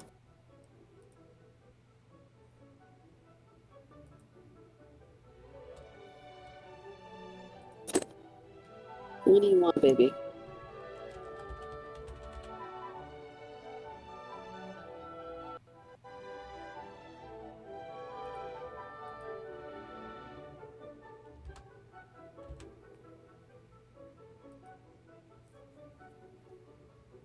Yay, all my games are.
Brad, are you there? Yeah, I was watching a reel. These level numbers on these items that you sent me, that might be like to create them rather than Okay. like Okay. that's how that reads to me. Because like saying prerequisite. All right. Cool. Yeah, that makes more sense because I don't think I read the I just read the 6th level, 10th level, so that's kind of good. So like if it requires a 6th level artificer, assuming you don't have to be an artificer to use the item, then that's Right. just you got to be this powerful an artificer to make it. Yeah, I had a moment when I was like reading it, and that word just blanked on me, but I was reading everything else, so all I read was prerequisite, 6th level, item, a pair of boots, requires attunement, that type of stuff. And eventually, like, I'm starting to get to the point where I kind of want to reward you guys, like, actual items and not just, Hell yeah, give us cool shit. I'm trying, Cool shit is cool. because Hell I'm yeah. mixing between, what is it called?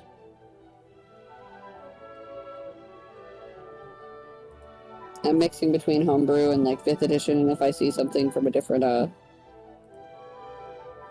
thing. Mm-hmm. Yeah. Oh, hi. Hi. Hi.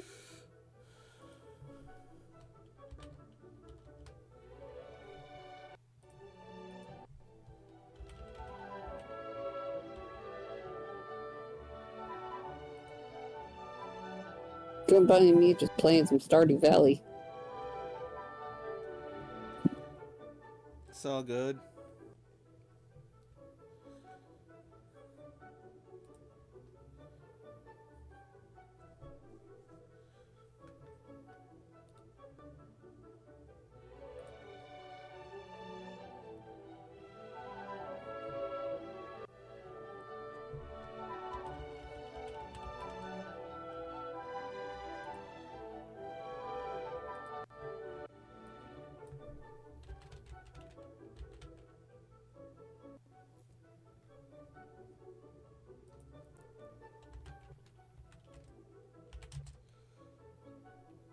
So, who's all back?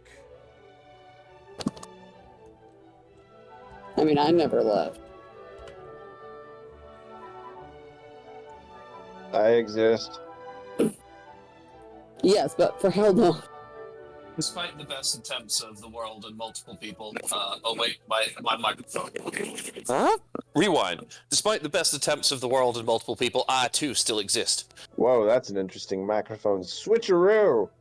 Yeah, so there was a time when it was above my head, and there was a time when it was not.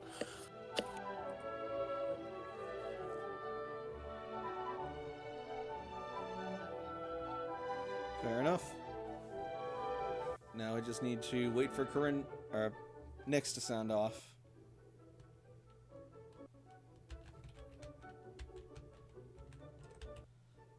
I'm kind of hungry and I want to get up and grab a bag of chips, but at the same time, it's like,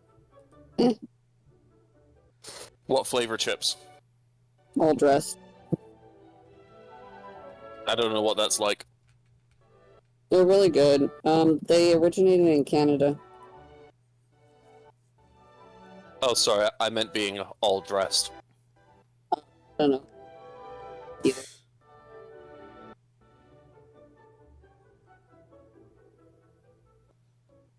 Pretend if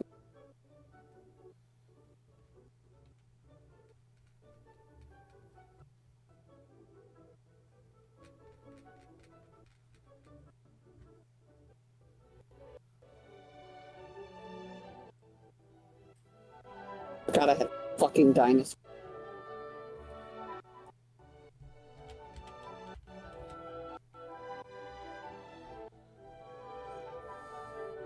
Duck?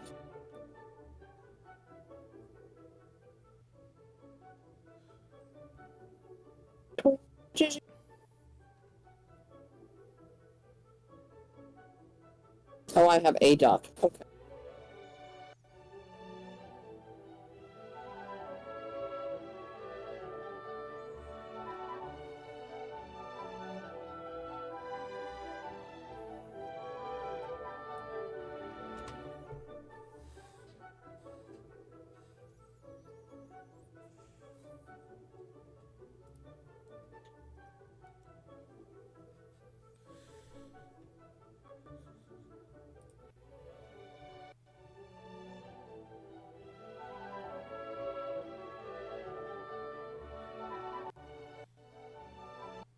Nyx, oh Nyx.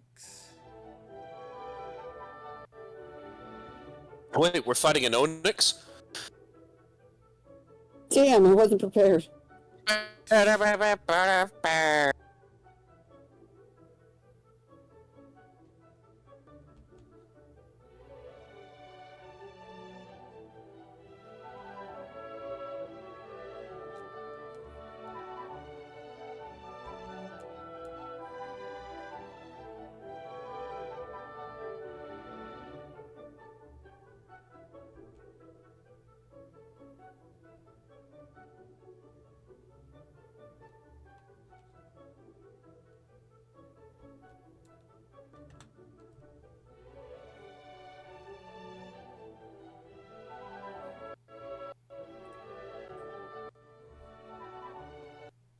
Nick says that they are going to be delayed so we can start without them.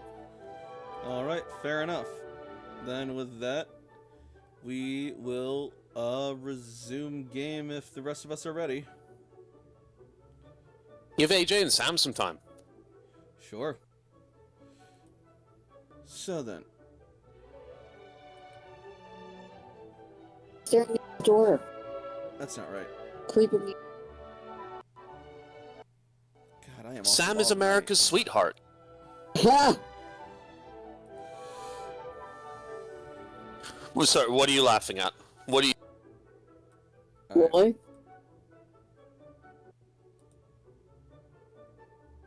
Sam, America's sweetheart. Back over on the ship. That's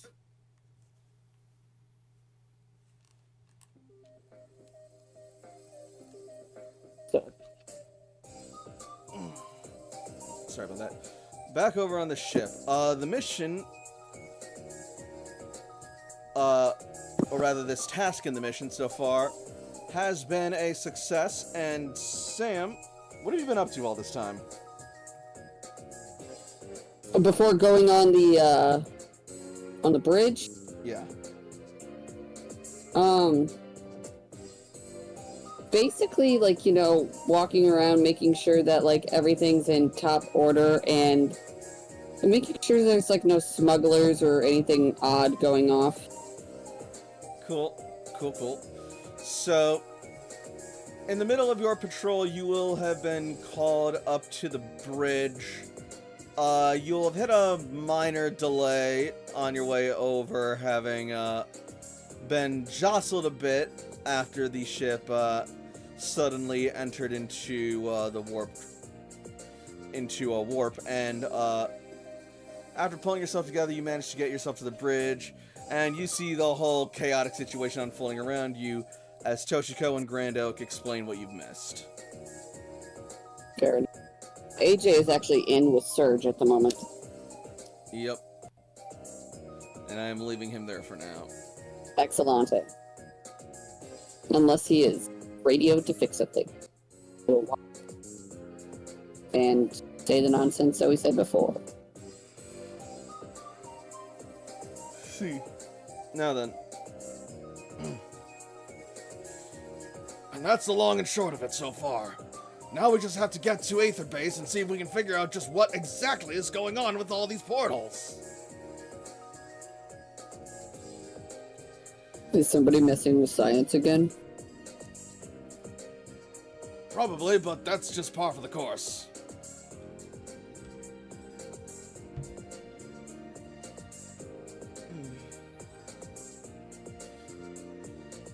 If we're gonna get into that base,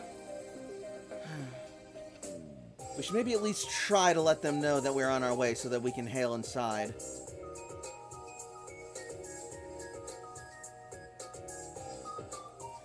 Grand Oak, were you able to reach that frequency? I was, but they weren't able. That is, they haven't responded yet. What do we think? Should we try hailing and seeing if they'll let us in, or try and make our own entrance and go in more covertly?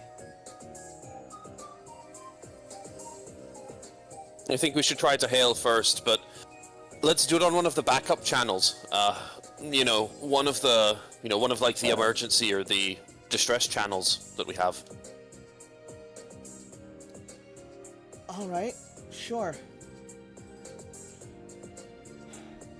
Toshi, Toshi, if you can make the uplink and the communication, then I can talk to him. Roger that. And Toshi will. Alright. Get to her console. Alright. You try to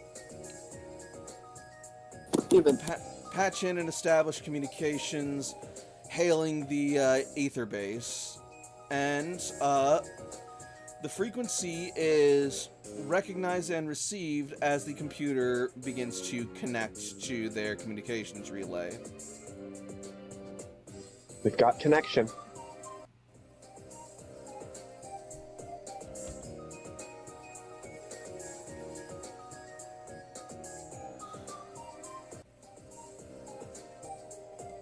And eventually you will see this figure appearing on screen.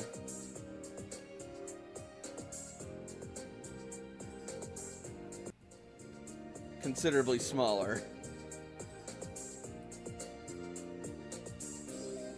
Oh no, giant woman is going to destroy shuttle, an entire ship. Oh, she's still huge. Giant woman!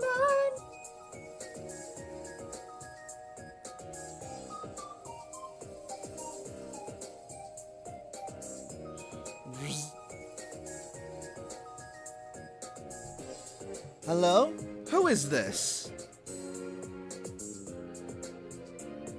Identify yourself at once.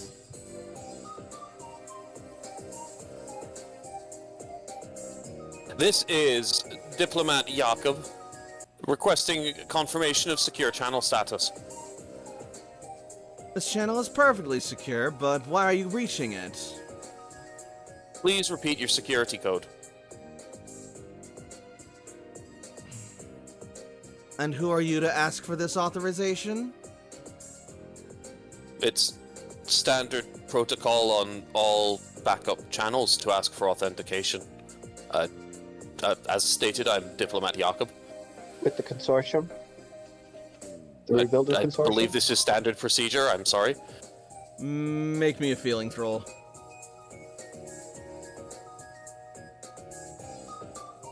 Two D6, unless I can figure out a way that said I was prepared for this, but I'm not, because I'm making it all up as I go.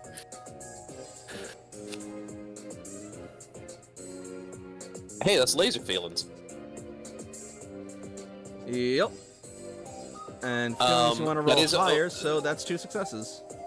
That is 2 successes, and for my question, I'm going to ask, does this person, the way that they speak and compose themselves, do they seem like they are a member of the consortium, or are they not seeming like they know what I'm talking about when I ask them to verify things?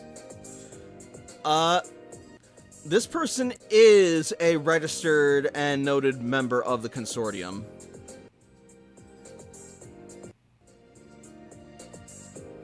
Perfect. All right, then 2 successes. Yep. She will heave an indignant sigh and repeat the code over to you. Now answer my question and identify yourself, and give me your security code while you're at it. As mentioned, Diplomat Jakob of the Consortium. I am here to respond to a distress call that we received, which was encrypted with a similar key, as can be mentioned from the place that we're both from here. And security key will be repeated back. A distress signal? I didn't send out any distress signal. What's going on here? I'm not saying that you sent out a distress signal, just that we're responding to one from this location. So yeah. Also, I should probably point out, those of you in any form of the know within the scientific community, so namely Toshiko, you might recognize this woman as the head of the Aether base, known as Lusamine, who began this company, or who began the organization, and built it to what it is today, and recently has been pouring a lot of tech and investment into researching these ultra space anomalies.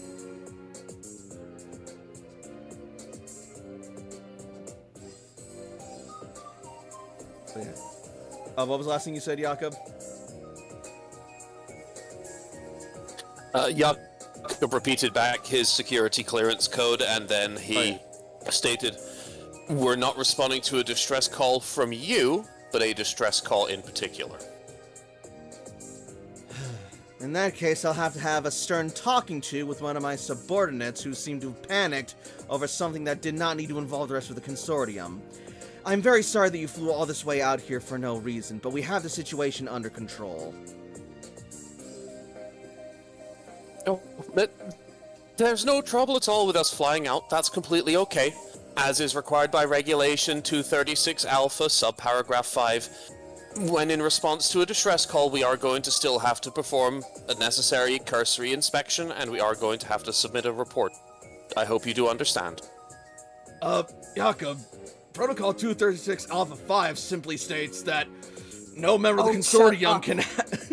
Jakob clicks off the computer screen next to him. His face doesn't change at all, he just clicks it off.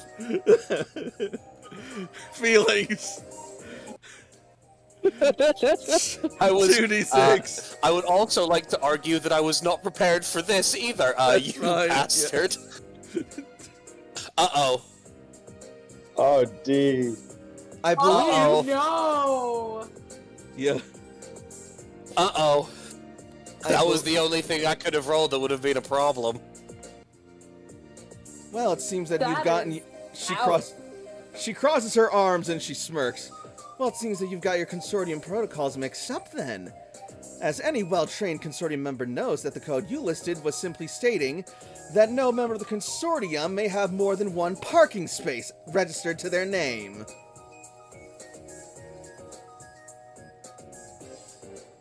I'm sorry, do I look like a lawyer to you? No, We you saw look like some someone open who's been... space out here. Are you sure you have everything under control?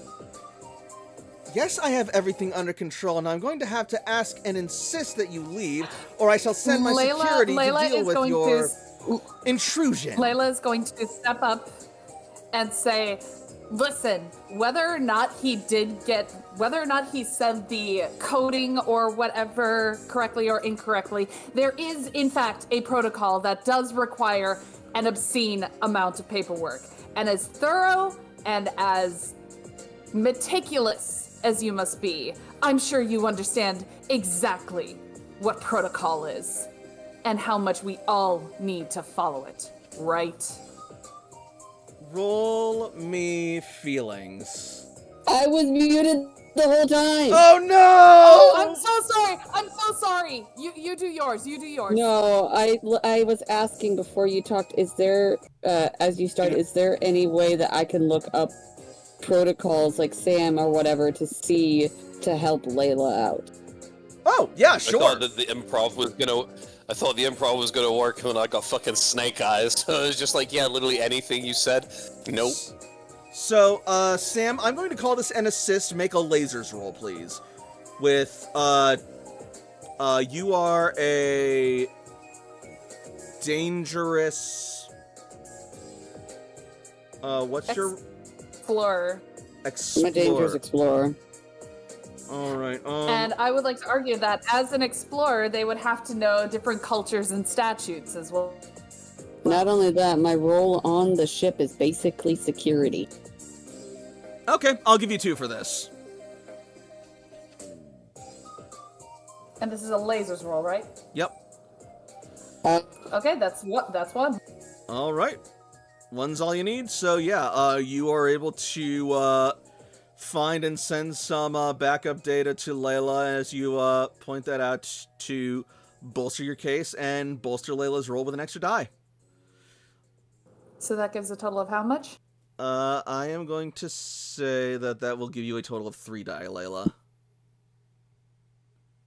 Because I'm assuming you're always prepared to, talk shit to somebody. Oh yeah, especially when they're being a massive, draws a square cunt. Yep. And this is a feelings? Yeah. Yes. And you're a heroic... Oh god, Sam, thank you so much. Jesus Christ. You are very welcome, my love. You are very welcome. Alright. So... Layla will turn back to Sam and be like, thank you. That is the correct protocol number. You can look it up yourself if you want to. She is going to, grit her teeth, and then her, frown is going to curve up into a smirk as she arrogantly tosses back her hair and simply says, So you're right.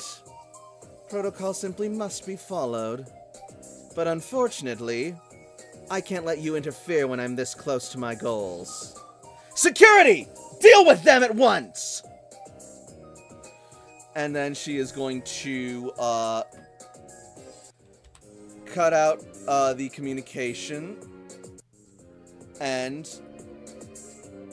you will see several more fighter crafts start to, scramble out from the base. Okay. Before that happens, is AJ in here with us? Oh, yeah. Mm-mm. Or no, wait, no, he's with, Surge in the medical bay.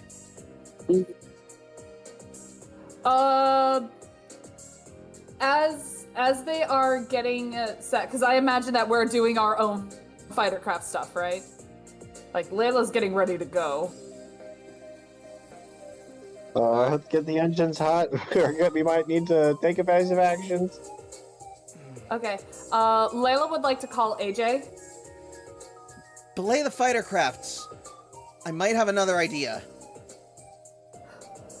But go ahead and call AJ. Layla will mention, maybe AJ might be able to, like, circumvent the frequencies and, God, what was the name of the guy who called us? Gladion.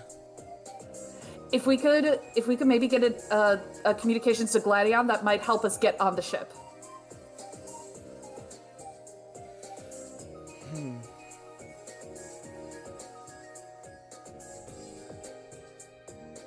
I don't want to split us up too much with the fighter crafts, and I'd rather us all be together. So I think our focus should be more on evading the fighters while looking for a way in. We can all still stay on the ship. To do that. The best way to find a way in is someone who's already on the inside. All right.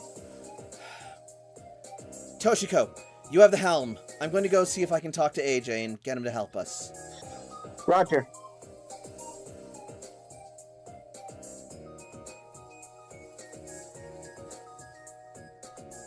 And we will then cut over to the medical bay.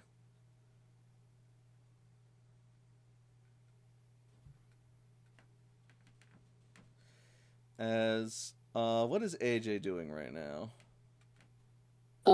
Since Serge is probably unconscious, he's probably just sitting next to him and either doodling a blueprint of something or fixing something small, like he's taking apart a panel of something in the ship, like a comm, and is fixing it so he can put it back later.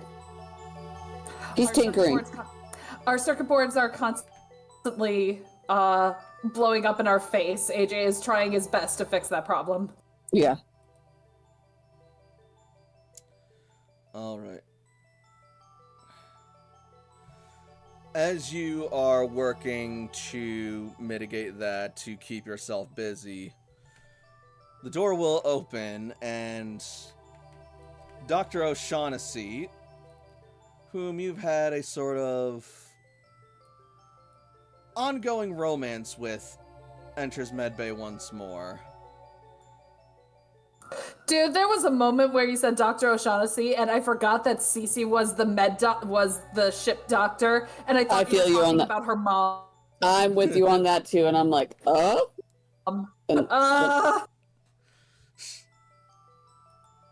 Excuse you. I'm just trying to have a romance with your mom. What's so wrong with that in this day and age? I mean, if you're Commander Surge. Did you hear about State? Anyways. AJ will put down what he was messing with and stand up. Cece. AJ? How much do you know about what's going on? Is there anything wrong? Well, the lights were flashing for a minute, and I almost, fell out of my chair, whoever was driving. Don't suppose you patched into the recent communications we had?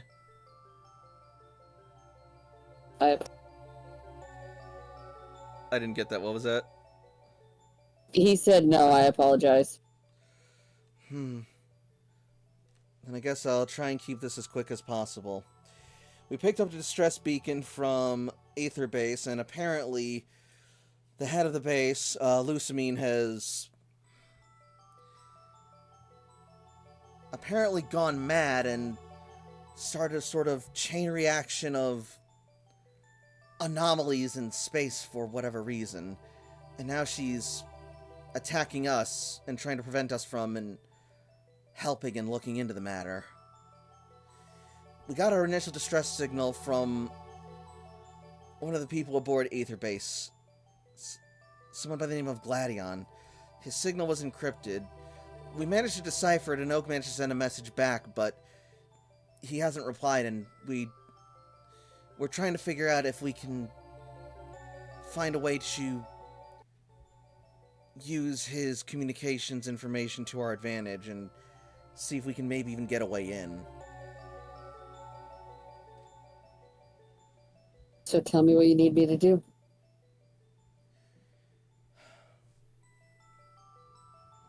She will give the information over to AJ and say, see if you can pinpoint his signal and maybe see if you can access his comms, or better yet, his Pokegear remotely if possible. In the meantime, we're going to try and see if we can AJ will avoid... immediately start getting to work. In the meantime, we're going to try and direct the ship to avoid the fighter crafts and see if we can find another way into the base, because right now, Lucamine's onto us and she's likely locked the place down. And I'd like to avoid separating us further into fighter crafts if we don't have to. It's going to be dangerous, but I can tell you that there's always an emergency hatch, especially for a service tunnel, on every ship. It's easy for you to go in and out to make repairs. Upload that to our ship's coordinates and have Grand Oka enter it into our navigational systems, and we can pin it on the ship. We'll chart a course for that and see if we can access through there. From there, you may need to have to play decoy with the ship while we go and investigate. Alright. Just... Are you going on the ship? We have to. Though it's less of a ship and AJ's more of gonna a take a space breath for a station. second. Just be safe. We'll be as safe as we can. I'm a doctor. It's my job to make sure everyone gets out alive and healthy. Don't do anything that I would do. I won't, but I can't say the same for the likes of Layla or Sam. Excuse you! You know what you did! The face that I made. Oh, the face that I made.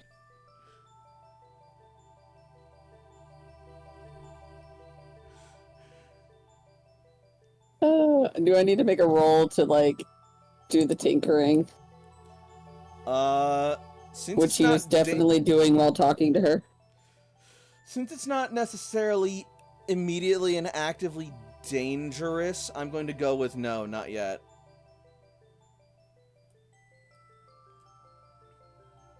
Thank you. Okay. I'm gonna exit out of Discord real quick. So good. Because it keeps going from different bars. I'll finish this scene first. No, that's fine. The scene's basically done. Okay, cool. Thank you. I'll be right back. Yep. In the meantime, we will cut back over to the bridge.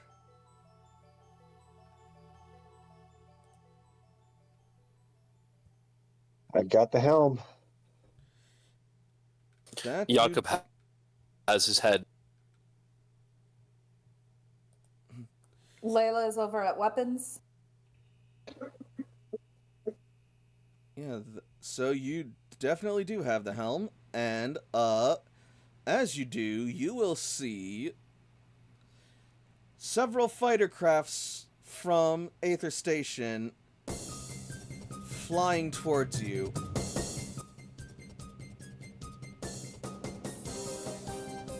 All right, time to show them what we got. Everyone get ready.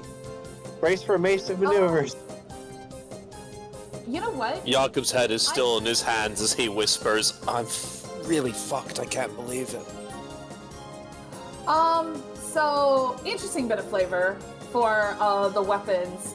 Layla is actually going to have, in terms of like getting everything hooked up and ready to go, Layla will actually have, oh god, who's my best special attacker?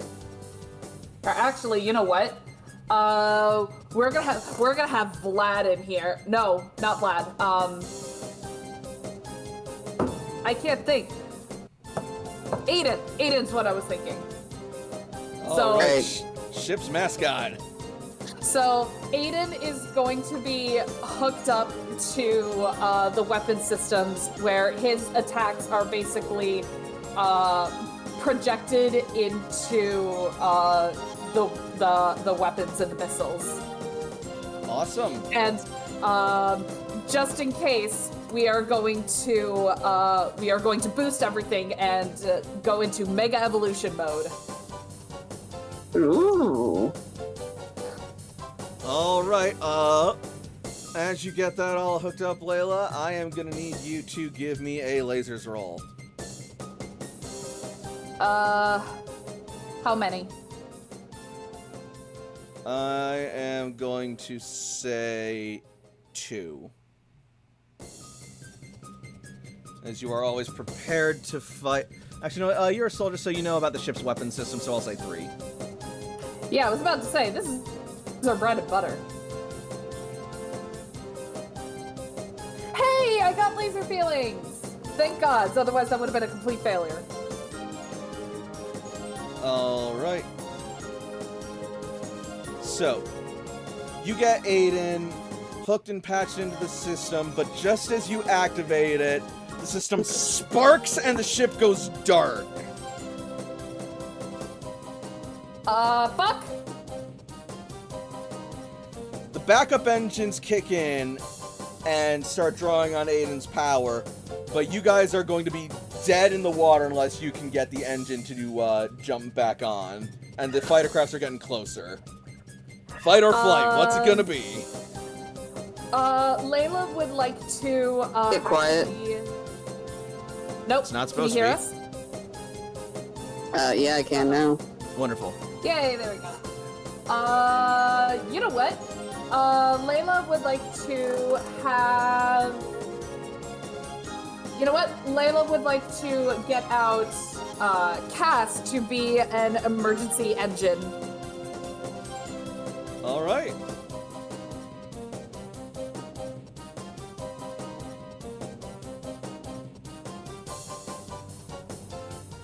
So we got Mega Aiden as weapons and Cass as doggo generator.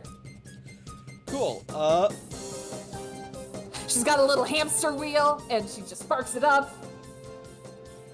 So Cass has a higher special attack than attack, right? Yes. Cool. I'm going to say, have Cass roll me lasers at 3 dice, target 4.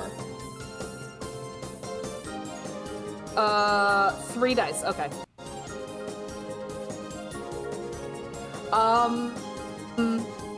So she wants to roll low, right? Correct.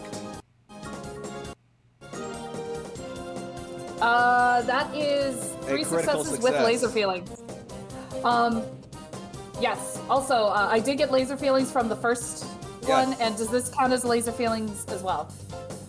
Yes, it does, but that counts as your question from the first one. I'm just kidding. Dick!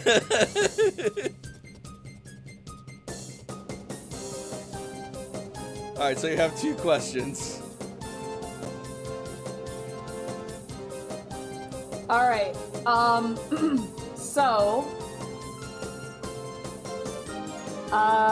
let's see. What? Looking at the Aether Corporation, what kind, like, aside from the Pokemon that it's sending out, what other defenses does it have? Well, it has access to these, ultra wormhole generation technology, as well as a slew of other technology and, Pokebots, skilled Pokemon trainers, probably some loyal staff who are supporting Lucamine's uprising and ambition. And, probably a few Ultra Beasts under their control as well. Okay. Second question, where on the ship might we be able to find a device that could feasibly be responsible for creating these wormholes? Because that seems like a system that Layla wants to take out right away. So are you asking where you can find the device, or where you can find a place to take out the device?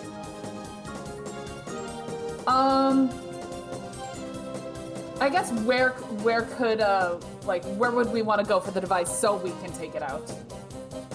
Alright, well, the device itself is probably located in one of their central laboratories.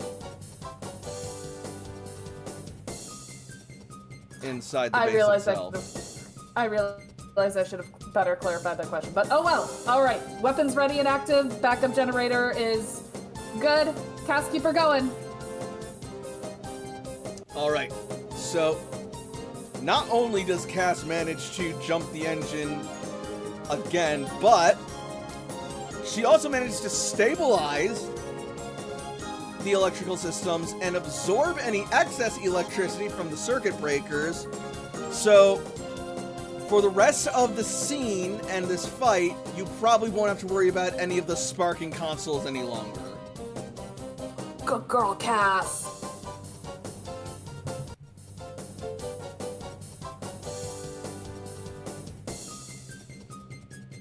So the ship is ready and up and running, and you guys have an opportunity to act now. All right, weapons ready. Open fire. All right, opening fire. That is going to be... Go green, all targets.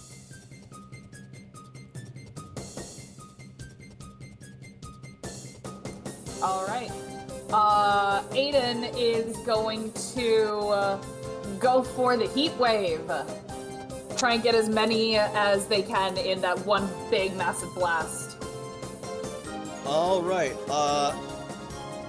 Charizard is a pretty mixed attacker, but he seems to slightly favor special, so I'm going to say have Charizard roll lasers, target number 4, and 3 dice.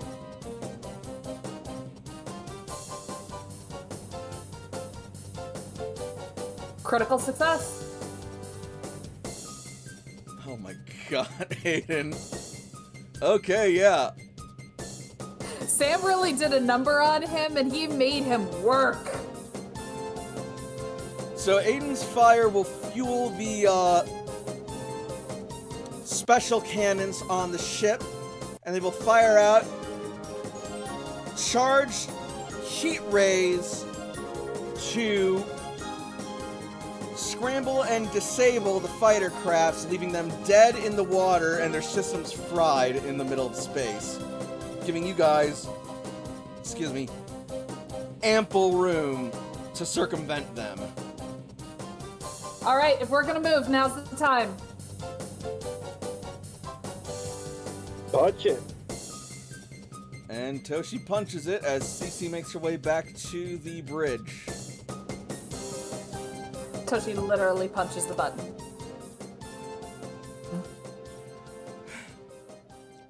I was following the fight via your Poke Gear. Way to go, guys! And the ship will nimbly swoop and streak through space, past the enemy fighters towards the base itself, but as you approach, more fighters will emerge from the base and form a defensive perimeter. And they are charging up an electrical beam to fire at your ship. Oh god. Sam, I might need your help on this. Alrighty. What do you need me to do? Basically be another set of weapons to take out those defenses. Our shields aren't going to be enough to block that much electrical power. We're going to have to try and dodge it. It's electrical power, like, so Psyche, the Pokemon, has the lightning rod ability. I don't know how that would transfer over to ship combat. Because, like, other Pokemon have had, like, little ships themselves. Yeah, if you can use Psyche and patch her into the shields, she could give the shield enough boost to use and absorb electrical attacks via lightning rod for as many times a scene as it allowed. That's how I'm gonna flavor it for this. Beautiful. Yeah. Psyche. Alright. Psyche, plug in. Roll me lasers to patch Psyche into the ship.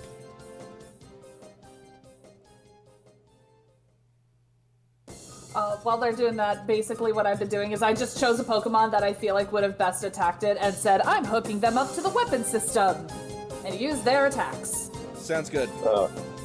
Is this 3d6? Yes, it is. Because this is what you do.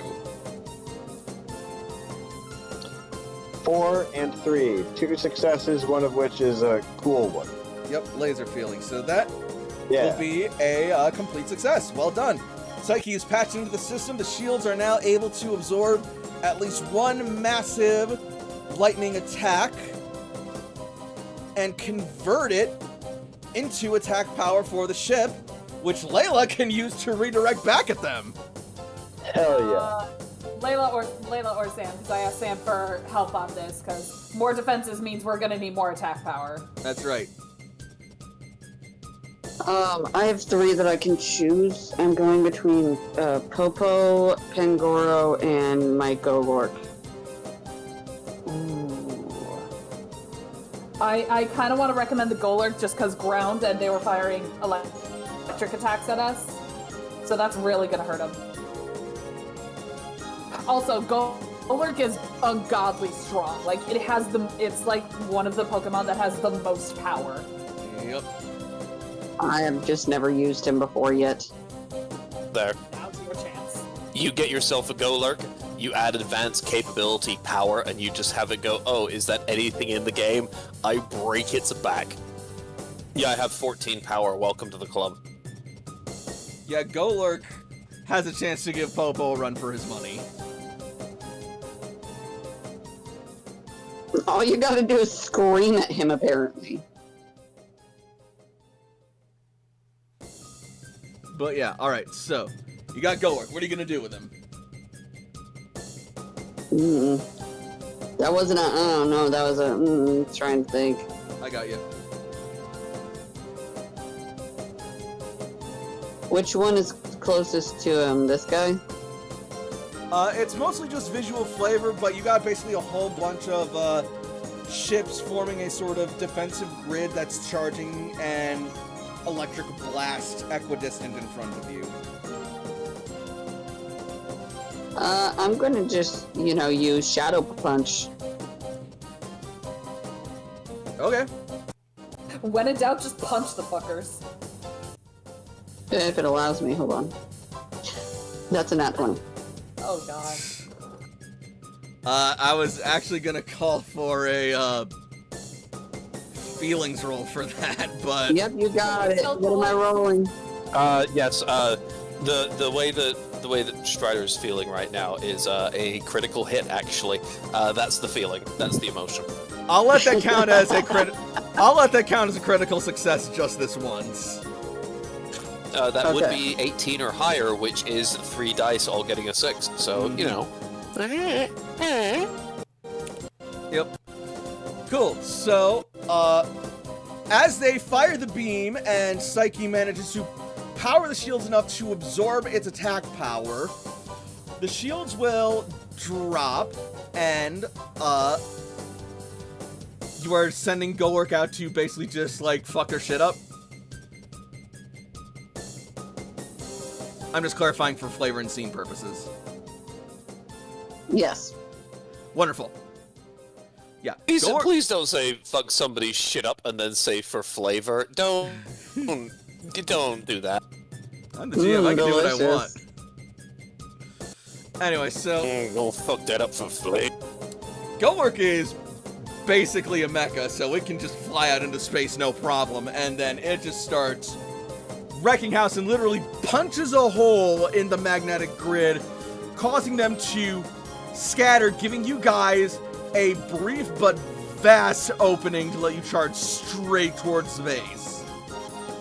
And if you want, you can even crash straight through into the laboratory itself if you're willing to risk some collateral damage. Ooh. That seems you know what? reckless. Yes, but I would like, if we can do that, I would like to, can I switch out Aiden for Caliburn so that way we can get a King Shield to protect against said collateral damage? Sure. All right.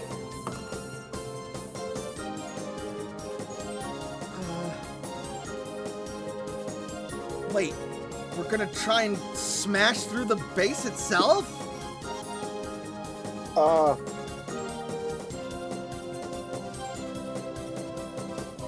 I vote no. I also vote no. I would like another solution quickly because our window is closing. We'll make our way for the hatch that... And then she's going to pull up the console, and sure enough, AJ has cracked it and pinpointed exactly where the hatch is. And as it happens, there's one that leads directly towards the central laboratory. AJ, you beautiful bastard. There's an access valve! Perfect! Oh, AJ! Oh, I am gonna give him so many kisses when this is done. Cece? Right! Okay. Bossy. Cece, we're recording everything that happens for the mission log. But it's a figure of speech! Toshi punches That's not a the hat. figure of speech. Yeah, so like I like to imagine when you guys are yelling all this, Sam is just looking casual. Yep. Approximately how big is the place that we're going to be sidling on up to right here? Well, the base itself is freaking huge. The fighters are still a threat. Like, we've only got a limited window here. Yeah, so you're gonna punch it and go on? Yes, could I get Q to do a sleep to try and catch some of them and take the threat out, or at least make it less immediately threatening? Yeah, you can have that attempt. Would that be a separate thing from trying to get to the access hatch, which is advancing the plot? It would be a separate roll, but it's still something that you could try and do. Yeah, I think debuffs are nice. So I would like to attempt to use Q to sleep the pursuers as they get close enough to do stuff to us. Alright. Does Q skew more towards attack, special, or is it about even? Skews more towards attack, but mostly status effects. Alright.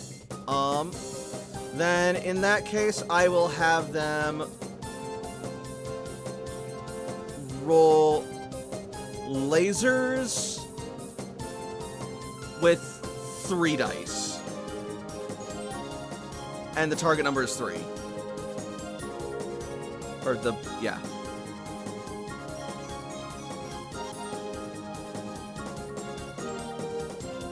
they did Laser it. low is good, right? Yes. Oh yeah, that's like perfect. That's a crit success. Fucking Q. All right, yeah. So, as you soar the Charizard up towards the hatch, the fighter crafts will give hot pursuit, charging up their weapons, and they're getting ready to launch the magnet bombs, and those things cannot and do not miss. They won't do massive damage to your ship, but enough bombardment of them could cause some problems. So Q hatches into the system and lets out a sleeper wave song that shuts down the central computers and puts them into sleep mode, leaving them unoperational until they can get them back online. All right, beautiful. Let's get to the hatch. All right, and you guys are off.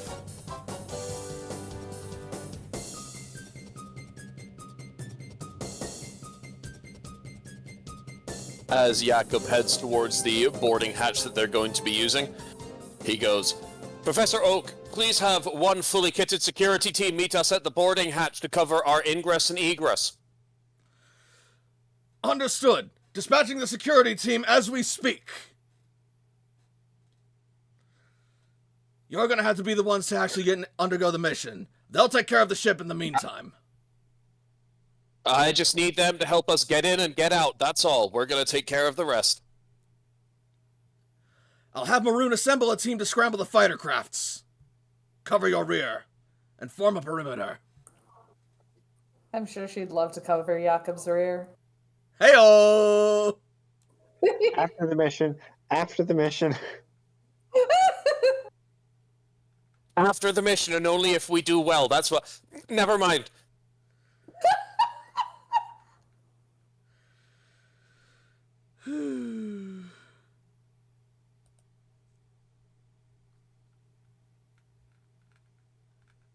All right, we're in the base. Not quite. You are arriving at the hatch, but you still need to dock there and attach a method of egress. All right. Do we have some kind of, like, airlock tube or some kind of boarding tube, like how when you're at a airport they extend an arm and that kind of thing?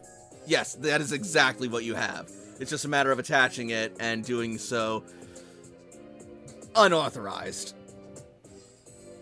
And that's going to be a lasers roll from either Cece or Toshi. Toshi's currently at the helm, so I'm going to let her do it if she wants. I'll make that roll. If you want to help, I wouldn't be opposed. Oh yeah, Cece's absolutely going to help out with this. Is it a separate roll for the docking and, like, getting into the place, or is it one roll altogether? I'm having it be one roll altogether, because the act of getting in itself is less dangerous once the method of egress is established. Jakob has a way to assist, but I'm not sure if it'll work great. But he is hoping to upload pope.exe to the docking tube for overriding their security protocols and lockouts. Yep. Can't hurt, might help. Ooh, heck yeah. Can definitely hurt a lot. I don't know how that Porygon shit works. That stuff's weird, man. I don't know at all. Yeah, it's Porygon Z. Yeah, but strictly for assisting, that doesn't... We walk into the opponent's ship and every single monitor is just displaying, like, bananas just dancing back and forth on the screen, and we're like, oh, fuck, okay, I guess this is how it works.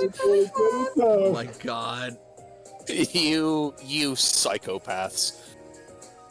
That is definitely laser feelings for CC. Either way, that's at least 2 successes. Yep. Alright, yeah, so that is going to be 3 successes. And then yes, Jakob that's a plus rolls 1. what? Jakob will also roll lasers. So remember those ones you got earlier? Get them again.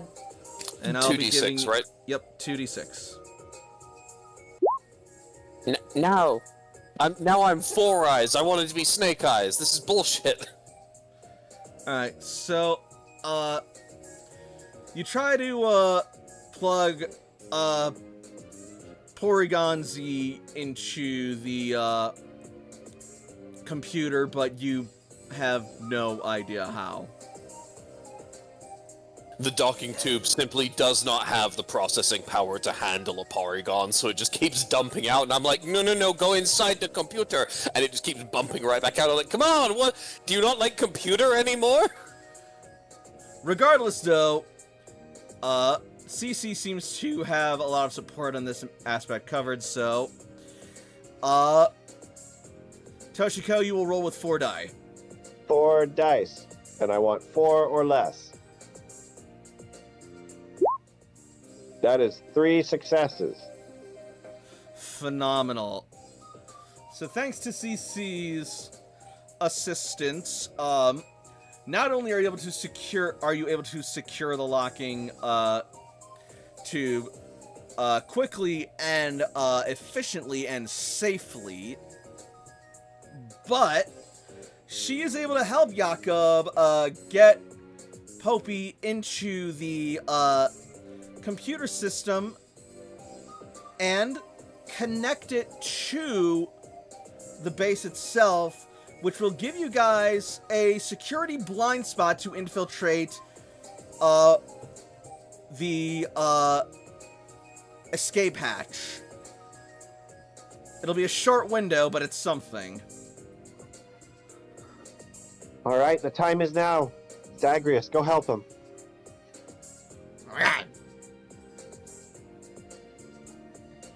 And Zagreus will go join the boarding party. Because Toshi has the helm. She's sending help with. So, you may bring any Pokemon who are not currently being used to assist the ship.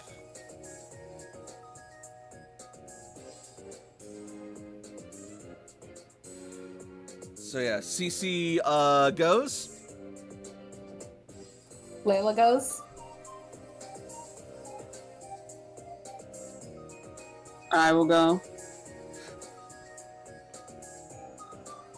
Does Jakob go? Jakob will also go. Wonderful. Yes, sir.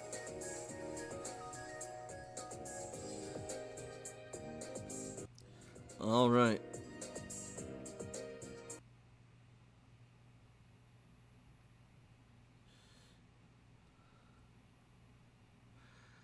So you will start making your way through the Aether base.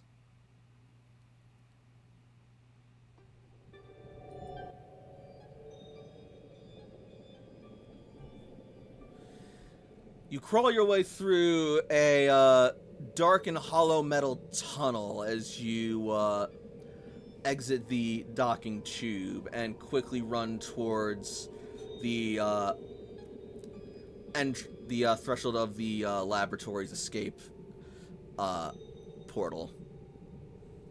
As you do, you will hear the shaking sounds of combat and chaos racking the base.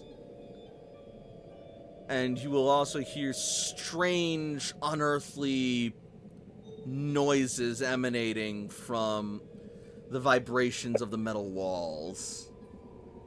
Everything's under control. Assuming direct control. Hey, Toshi, do you have a map of this place? Or can you, download a map? Well, isn't the lab meant to be right here? If Toshi has any information, she immediately holocasts it to everybody to help guide them. Yep. The end of the tunnel should be coming right up, and sure enough, you will see a set of steel doors leading into what appears to, what you can assume to be the laboratory. Are there any, from the hallway we're in, are there any other hallways that adjoin to this hallway, or is it just here to the lab? It is here to the lab. This appears to be an emergency escape/maintenance tunnel.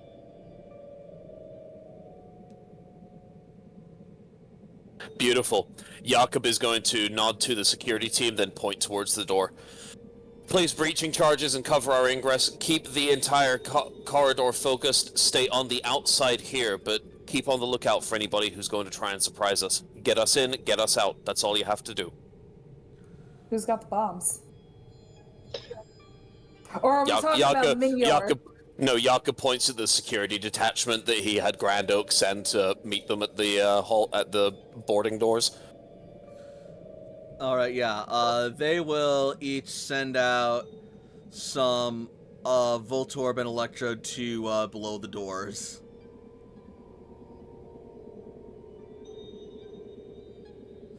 And sure enough, with a good few self-destructs, the door is breached and you guys have your entrance, while the security team stays to guard your 6.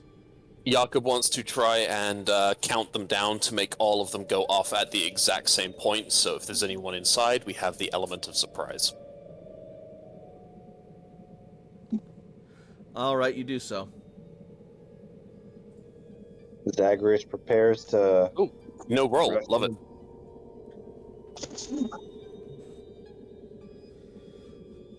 On the other side of the laboratory door, you don't see anyone.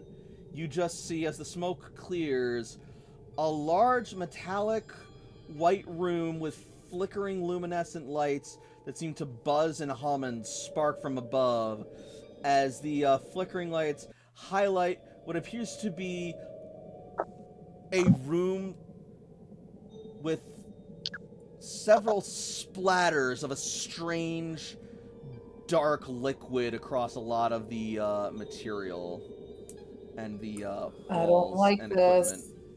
Zagreus motions everyone to come in as he goes to examine the goo. Hey guys, come on here and look at this blood that I found. All right. Zagreus, come on, man. Oh. The goo Is it is just goo? the goo is thick and viscous as it coats the walls in strange splatters and patterns. I don't know why the word viscous bothers me so right now. And it smells very bitter and inky. Bitter and inky.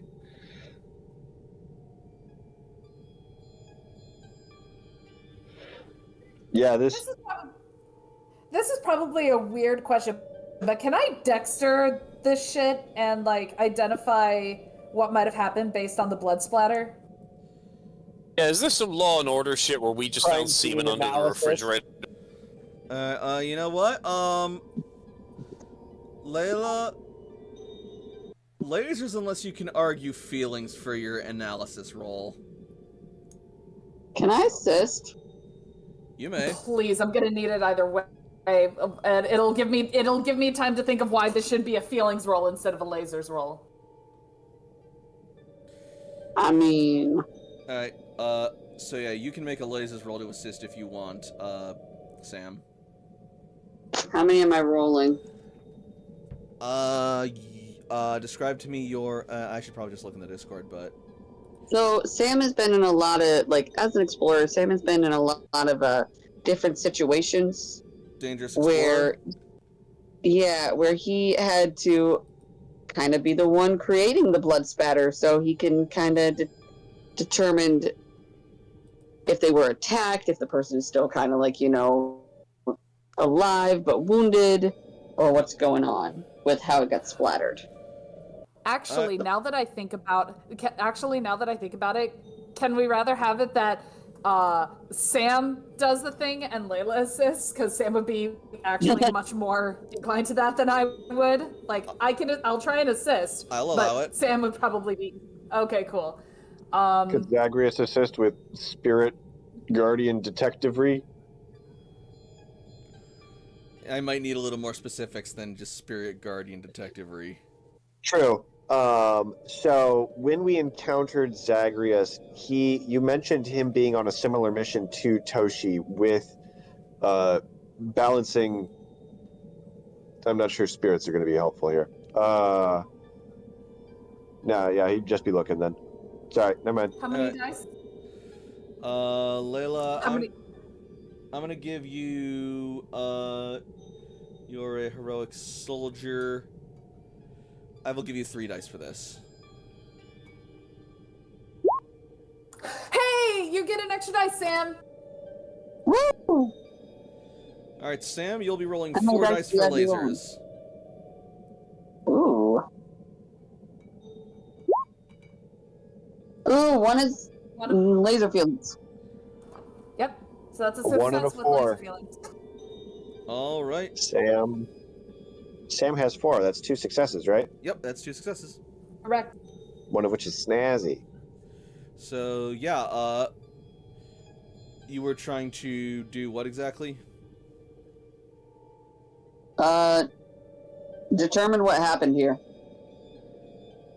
Using the blood spatter, Alright. like, to determine, like, if anyone who has watched Dexter knows that this is actually a legitimate thing. So, here's the thing, though. This isn't blood. At least not as far as you can tell. It looks like it's more akin to, like, ink or paint or something. It has the same color, texture, viscosity. And it seems to be Sam's like gonna get paint. right up close. And the patterns look very deliberate, very crafted and intentional. And Layla, one of the patterns looks familiar to you. It looks like that thing you saw. Is this like some kind of kid's art decoration that they wanted to hang on their parents' refrigerator? Like, is this like fucking cave drawing? Possibly. It's not too far off or dissimilar. Sam, what are you getting from this? Somebody got a little bit too happy with a paintbrush. Layla's gonna point to that one. Is I've seen this before. This was in one of the wormholes we saw earlier. Wait, And now that I think about it, it kind of looks octillery shape.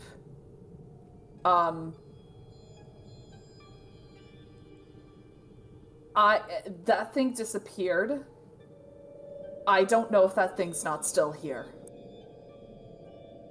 The thing from the wormhole? Uh-huh. Suddenly, you will hear a brief whoosh of air as the shadow of something slips by, just outside of your line of sight. Then another one, leaving a brief but an audible scrape of metal from the ceiling. Zagreus whirls, purple flames lighting up the area.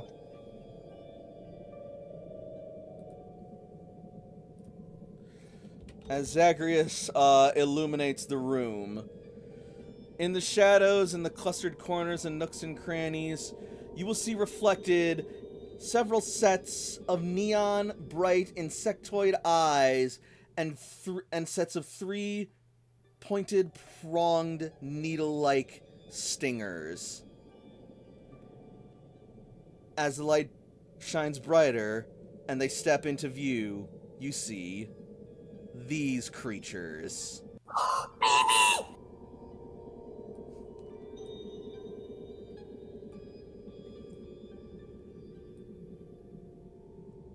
Oh, those things are cute as fuck. I know what they are, and they're absolutely adorable, but knowing everything, Layla's actually going to be a little bit more confused. Because this wasn't what she expected.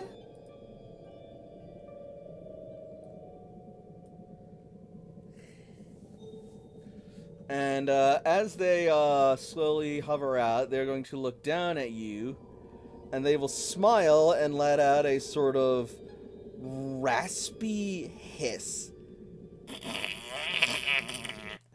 before lowering their massive heads and spraying at you with that paint-like substance, aiming for your eyes. Oh shit. Caliburn? Cece's gonna try and roll and dodge out of the way. Caliburn has a wide guard so he can get everybody in there. Oh, cool. Then I'll just Caliburn also has no. then I will have Caliburn make a single feelings Right, roll to try right. and block this. Caliburn has what? What was that, Himbo? Doesn't Caliburn have? Don't they have no guard, or am I thinking Not of in- Golurk? You're No, thinking of no, no, Golurk. no. They did have no guard when they were a Hone Edge and a Doublade. They lose it when they become Aegislash. There we are. That's what it says on the tin. Yep, that ability turns into Blade Stance. Alright. No guard is the Golurk, though. Yep. But anyway, alright, so... So I roll 1 dice. No, you will roll, 3 feelings dice for this. What's my target? I'm gonna say 3, given the nature of Aegislash. That is 1 success. Alright, so, Aegislash will manage to, absorb the blow, but some of it will still splatter onto your, clothes and skin. It doesn't appear to have any sort of, like, irritating effects, but it is stubborn and it gloms and sticks on. Alright.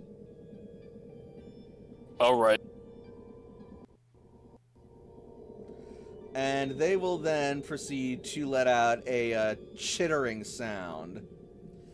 And you will hear a buzzing and a scraping coming from the corridor on the other side of the room. Close the door? Oh, it's in the room. It's not outside the room. Yeah.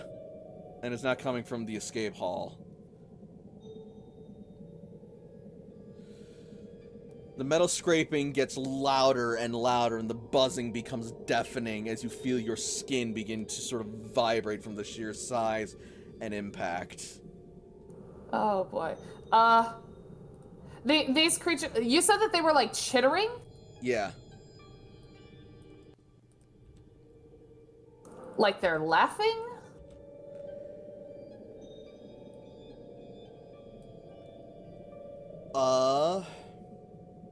Maybe.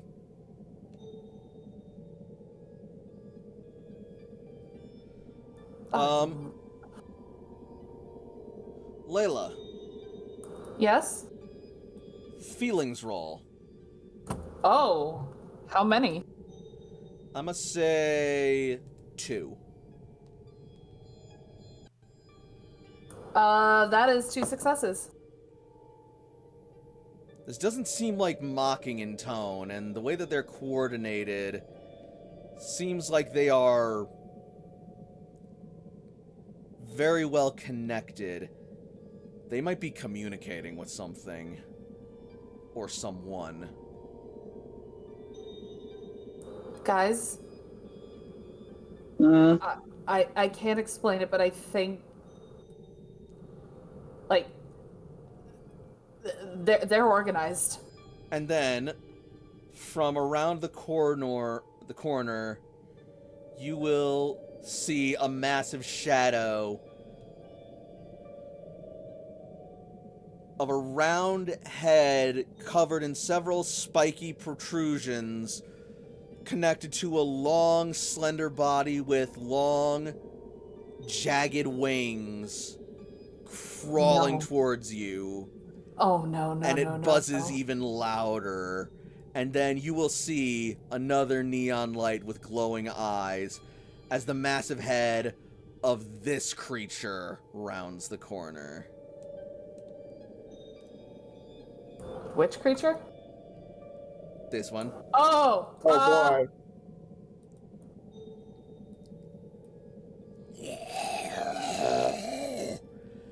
I think that's Mama. Its appendage-like fangs open and drip with that same viscous paint-like ink. But as it does and it hits the ground, you hear a loud as it eats away at the floor. Oh, that's acid. Oh, gee, thanks, Layla. Shut up, Sam.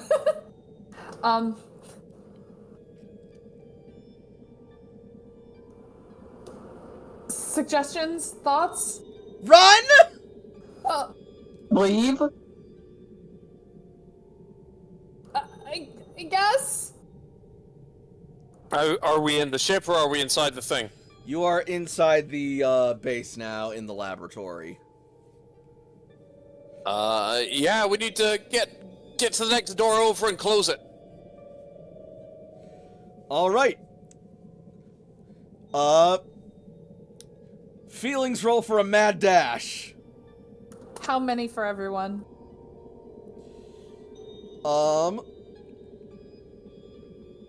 I am going to say I'm going to say 2 for everyone because you guys are at least prepared. Those of you in more active roles or professions get 3. Yeah. Jakob's not in a more active role or profession, but he specifically is the person who asked for like a security detail, so he's obviously on a more heightened sense of alert right now. Would that work? That counts as being prepared. I got 1 laser feeling. I did too. I also got a crit success. Either way, Himbo, you still got it. Yeah, I got a 1. I'm okay. Holy crap, go Cece! Jesus, we all just nope. So, How's There's a that giant feeling? purple demon insect monster that looks like it wants to impregnate your head. What do? We get out. We just leave. Sorry. Nope, not doing that. Bye. Not today. Not today, Satan. uh-oh, looks like Toshi might be having some trouble. Zagreus? What's would Zagreus' number also be 4? I think that'd be fair. Alright. Leaning more special. Yep. Yeah, special attack 16. Sorry, 26. Yeah. In any How's case. that? So Zagreus didn't do feelings.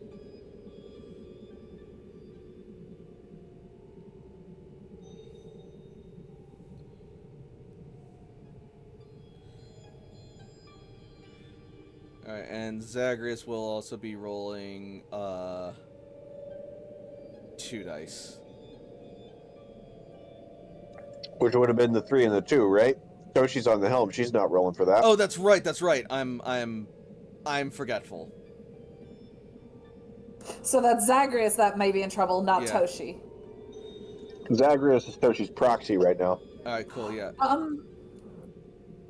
Because Layla got a crit success, hopefully it's possible to either see something and try and get Zagreus out of there. Alright. I will, for your critical success... Okay, here we go. So, Jakob got 1 success. 2. 2 successes, sorry. Strider got... Sam got, 2. 2 with laser feelings. 2 with laser Layla got feelings. 3 with laser feelings, and Cece got 2. Alright, then, yeah, then that's successes for everyone except for Zagreus.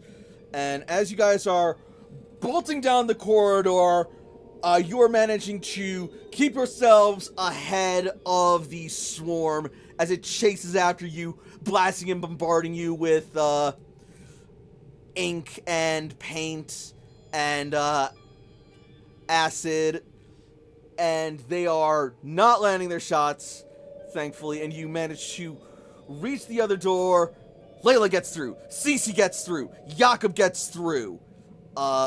Sam gets through. Zagreus is about to cross through when suddenly, splat! A lucky shot pins his feet to the ground, stuck in a goopy, tarry ink. Layla reaches through the door and manages to pull him out with a massive yank as the door shuts behind them.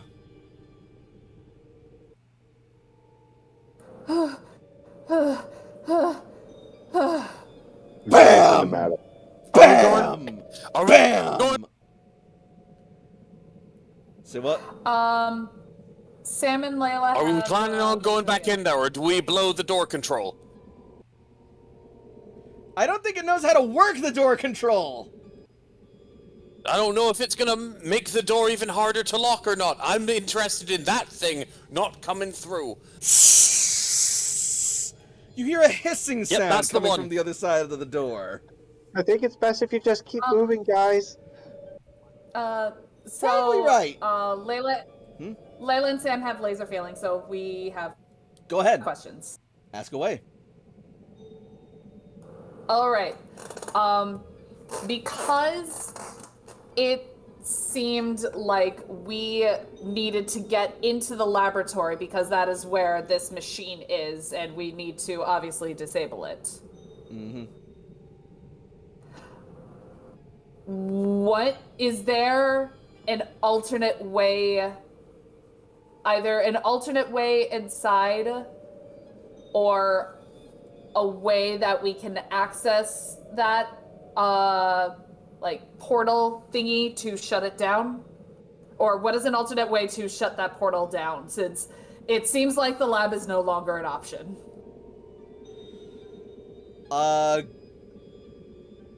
Go to the engine room and shut down the central generator powering the station.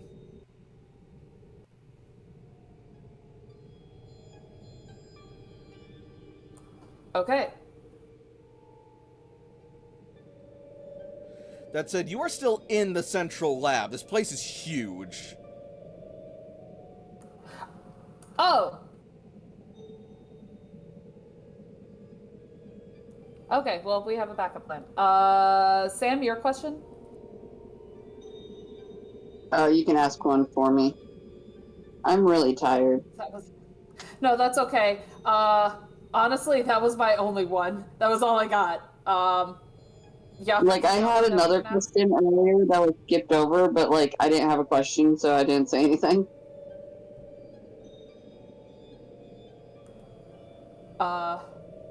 Sorry. Oh, you're fine. Oh god. Himbo, if you got a question that you think we should ask. Like, I'm asking the audience. Do we know what kind of anti-venom we could use to protect ourselves from these creatures? What they said. Standard consortium assigned antidotes are pretty all-purpose, and getting poisoned or envenomed by these creatures should be counteracted if you apply one to you or your Pokemon.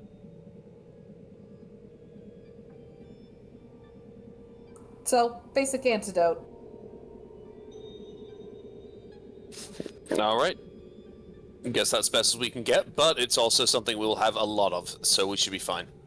Mm-hmm. Okay. Plan B? Keep moving and keep looking for the computer. And try to stay the heck away from whatever that is, and maybe hope it loses interest once we're gone.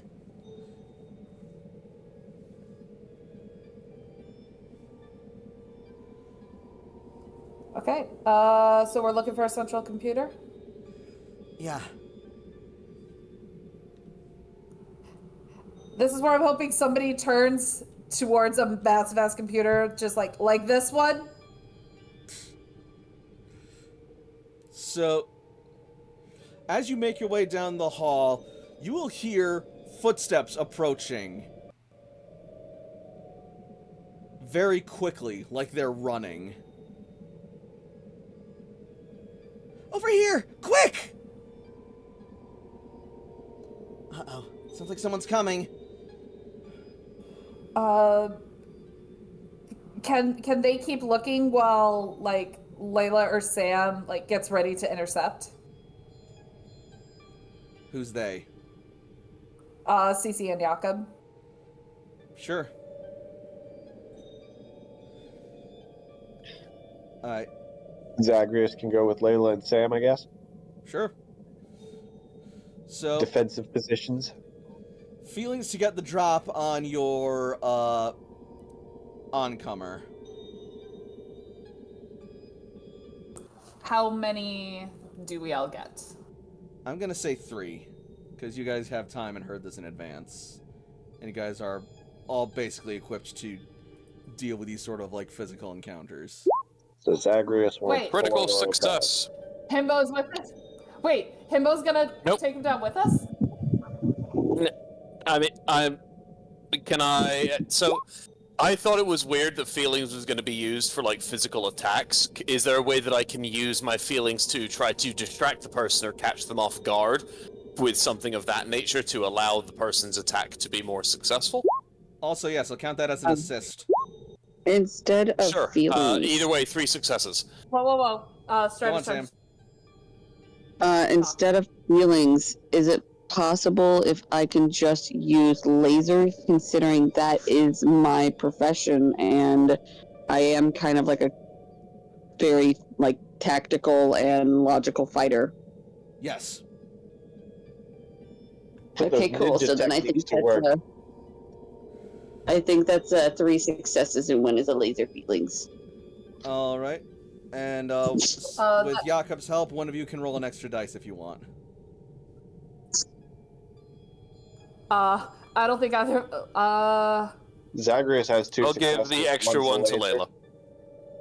I'll give the extra dice to Layla since everybody rolled pretty good, so I just have to kind of decide in a way. There you go. Roll a d6. All right. That is also a crit success with laser feelings. Alright. This roll went pretty well overall. Everybody succeeded. So, you are able to detect oncoming at least 3 bodies headed this way, running very quickly. One of them seems to be taller. 2 of them appear to be about rather short of height. And they are on their way quick, and you were able to hide yourselves before they notice you. And you will see the first one is this person.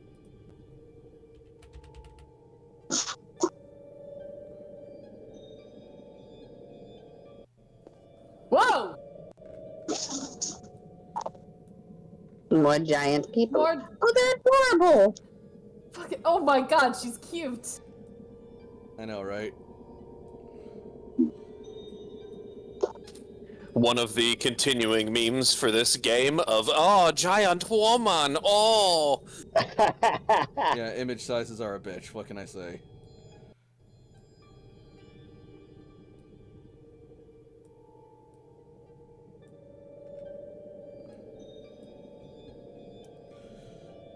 Followed shortly after by this person, who is also probably going to be fucking enormous. Please be a giant woman. Please be a giant woman. Please be a giant woman. Ask and ye shall receive. Giant woman! Oh! No. That's just giant girl. Also fair. Now I feel bad. That is Giga. Did you say that is Giga Girl? Yes, it's the superhero Giga.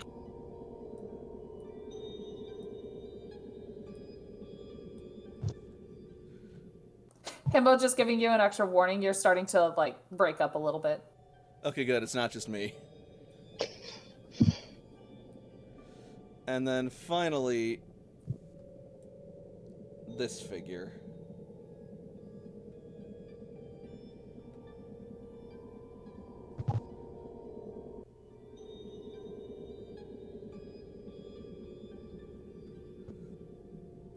Aw, giant boy.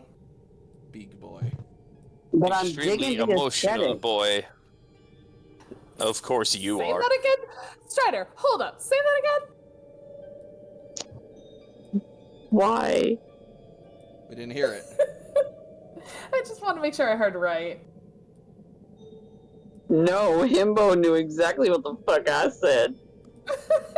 Strider is very attracted to the look of that character because that character looks like they would drink all of your Mountain Dew and do loud sex to your mom. That's not what I said. My exact words were like, ooh, I really like his aesthetic. That's what I thought you said. I didn't fucking... I didn't stutter, alright? I know what I said. Alright. Good God.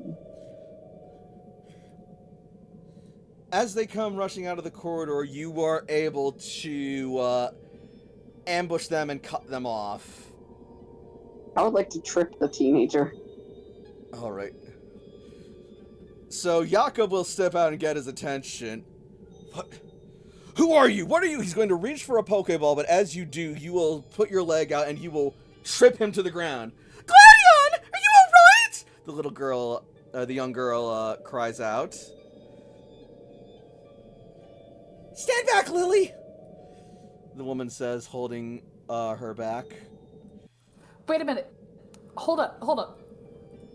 Gladion? You're gonna pay for that! Whoa. Hold up. We got your distress call. You're What? Lieutenant Gladion, right?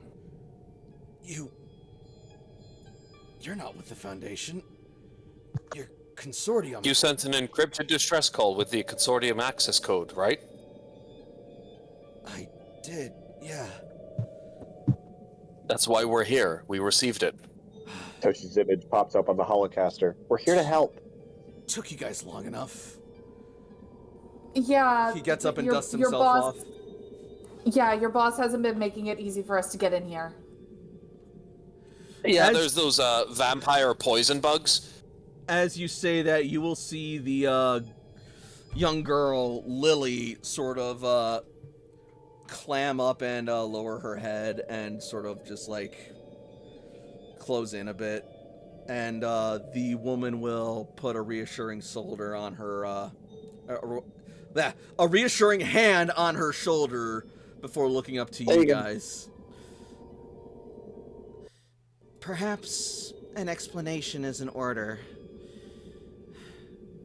But first, allow us to introduce ourselves. My name is Wick.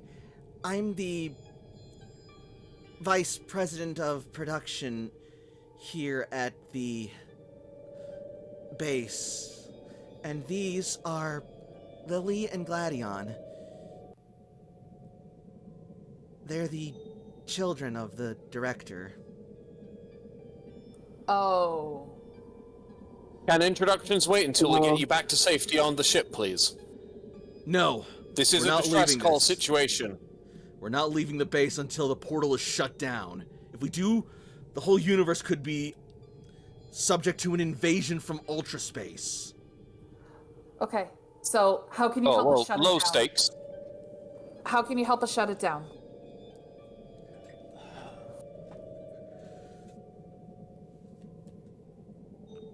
Well, the easiest way would be to just smash the machine. But that would just set back our research so much, and No offense, but stability of the universe kind of trumps research at this point. agreed. But there's also the factor of the one guarding it. Oh, You know, while we destroyed the entire universe, at least we got a lot of great documentation, and we should all feel good. Sorry.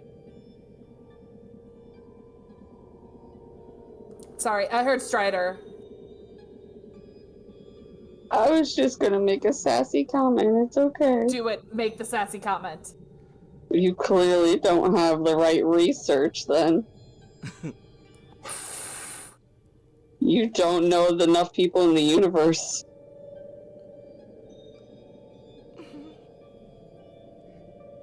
But that might also hurt Nebby, mutters Lily. I don't know a Nebby. Nebby? Nebby is a Pokemon that came from Ultra Space, and Lucamine has been using its power to generate the energy to create all these Ultra wormholes. Okay. So what I'm hearing is we free this Nebby, all of this stops. Potentially. But then there's still Okay. the matter of the Ultra Beasts. If the Ultra Wormhole generator is shut down, then they won't have enough stability in our universe in order to stay here, and they'll probably just vibrate back home.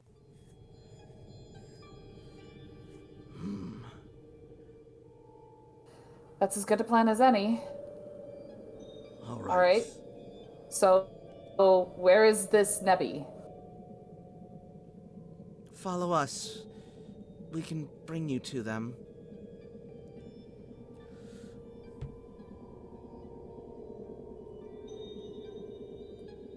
And they will start Samson look at to... Layla like you sure. What was that? Sam's gonna look at Layla like, are you sure? Layla's gonna give a look like, I don't have a better idea.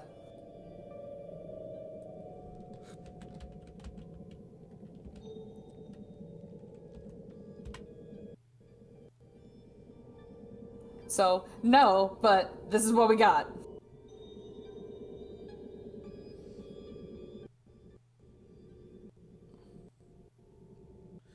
All right.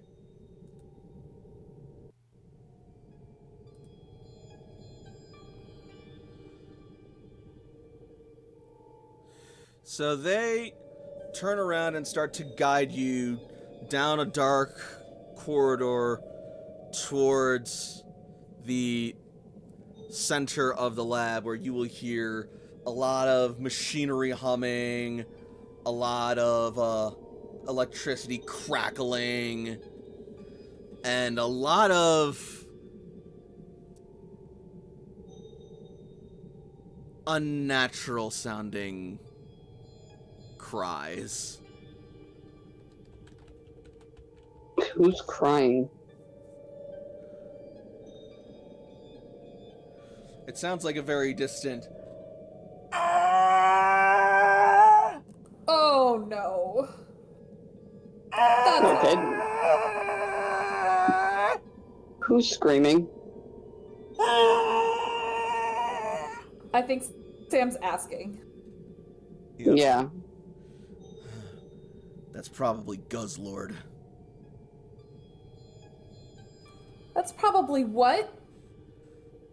Guzzlord, an Ultra Beast from another universe.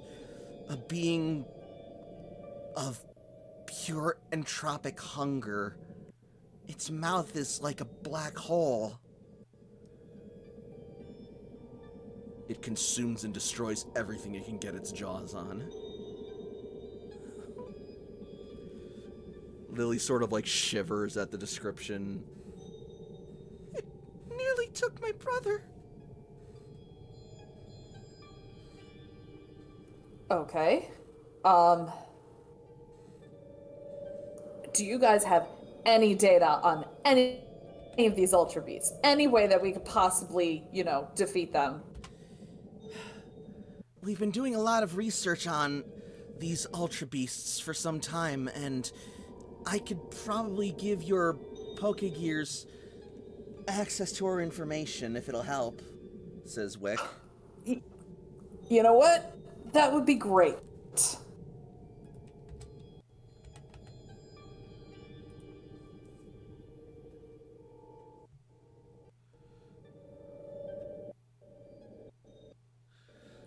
And so, Wick will then, take your Pokegear and start transferring some information over. And as she does, your gears will all ping with some information about the beasts that you've encountered so far. The blaster beast is what's known as a Celesteela by the Foundation. A steel and flying type. The waspy dragon and its young ones are known as Poipole and Naganadel. Dragon and poison types. That thing was a dragon? Damn. If you wanted to catch it, unless you had a beast ball, it probably wouldn't be any success. Gladion will then reach into his pouch and pull out... Just a second. Do I have it? I should.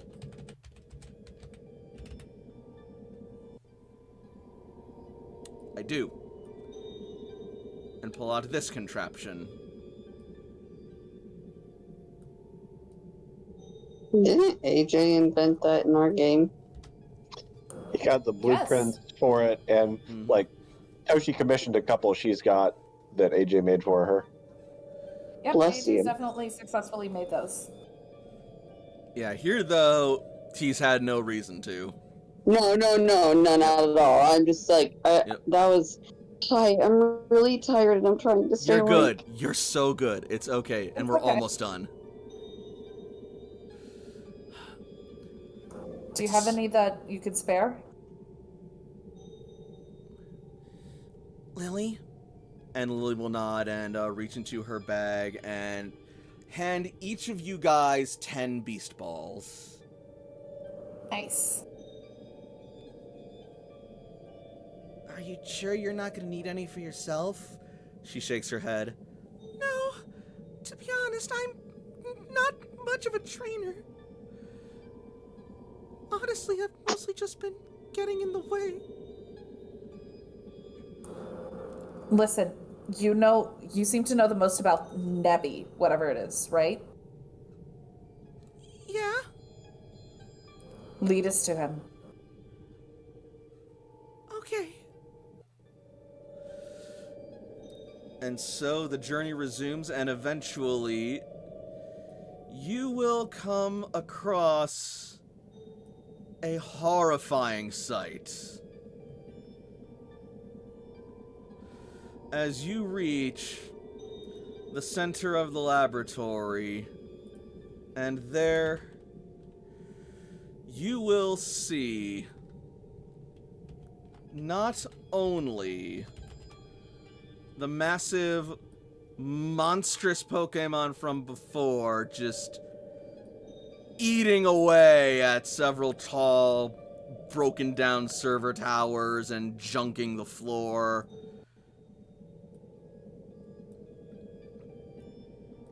And crying with that unsettling and disturbing shout.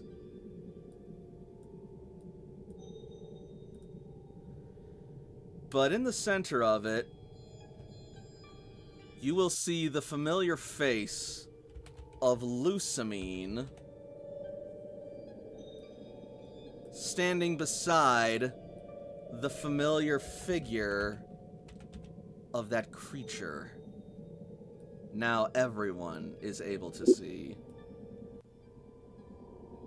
Listen, I don't see why we don't just push her into the mouth and let the creature consume her. I feel like that's a solution. It's a temporary stopgap. So you've returned. Have you reconsidered my offer to join your mother, and we can be a family once more? She will turn around and her face will drop as she sees you guys accompanying the children and her staff member. Toshi, please tell me you're recording all of this. 100%. Have you I found want you to this? know that we are delivering your list of protocols.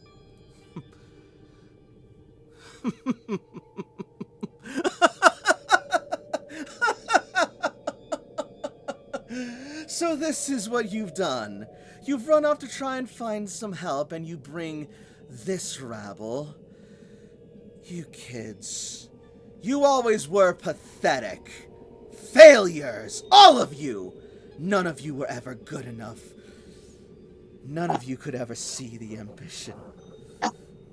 As she's rambling, can we look around to try and like get an idea of what else might be in this room? Like, if Nebby is in here, like where it would be. Sure. You will look Like- around, and held in a, capsule beside a large generator machine, creating copious amounts of strangely colored electricity, you see this creature.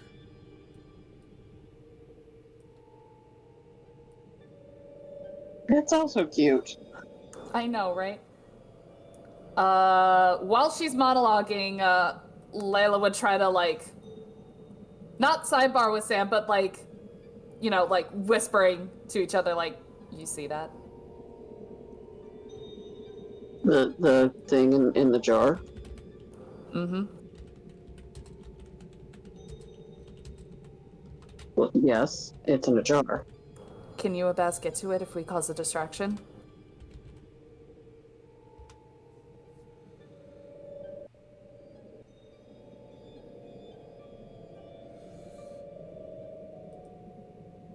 Would you like to repeat that? Can you and Bass get to that if we cause a distraction? Yes.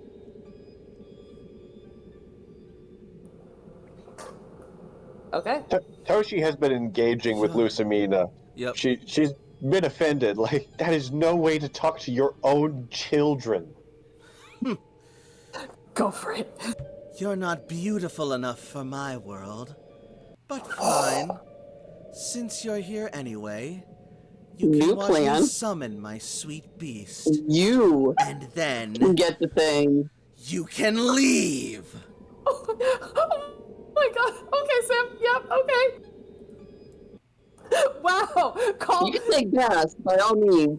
Shit got personal real quick. Oh, she called Toshi not beautiful enough. Now Sam is in rage mode. Listen, I understand you can fight your own battles. You're a great defender, but you're not physically here, so I have to, like, you know, fight for your honor. We got a Zagreus that can fight. And then Yeah, but just digress.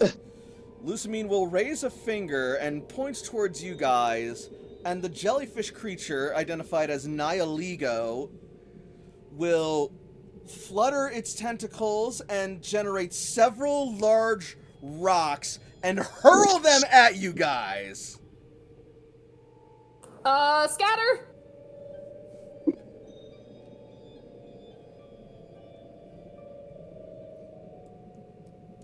Cece is going to toss out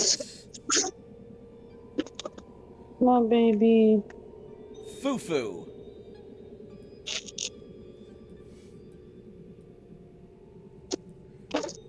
You guys can keep going, but my dog is twitching and shaking really bad. I need to take care of this. Go ahead. Oh, baby. Alright, I gotta go. Good night. Good night. Good Have a good night. night. Good night. Okay. And she sends up Fufu and says, Fufu, take out those rocks! Use surging strikes! And Fufu, in the blink of an eye, will dash between each of the rocks, trying to strike them down into harmless little pebbles.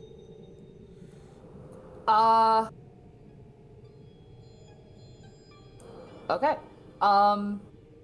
Layla is gonna take this opportunity because Sam basically gave Layla Bass while Sam personally takes care of this bitch.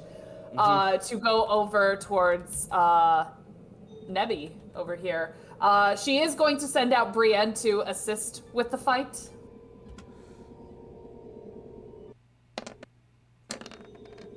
All right, so that is going to be critical success for Fufu.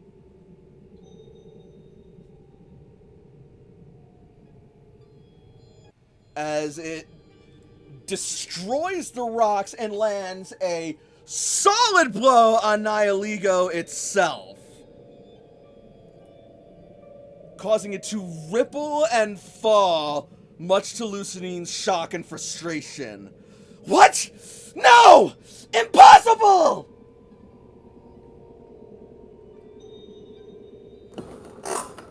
You know what? Layla's gonna bring the pain. You know what they... And then, sorry. I was just gonna have CC smirk and say, you know what they say, Lucamine? Beauty is pain! Oh god. Oh god.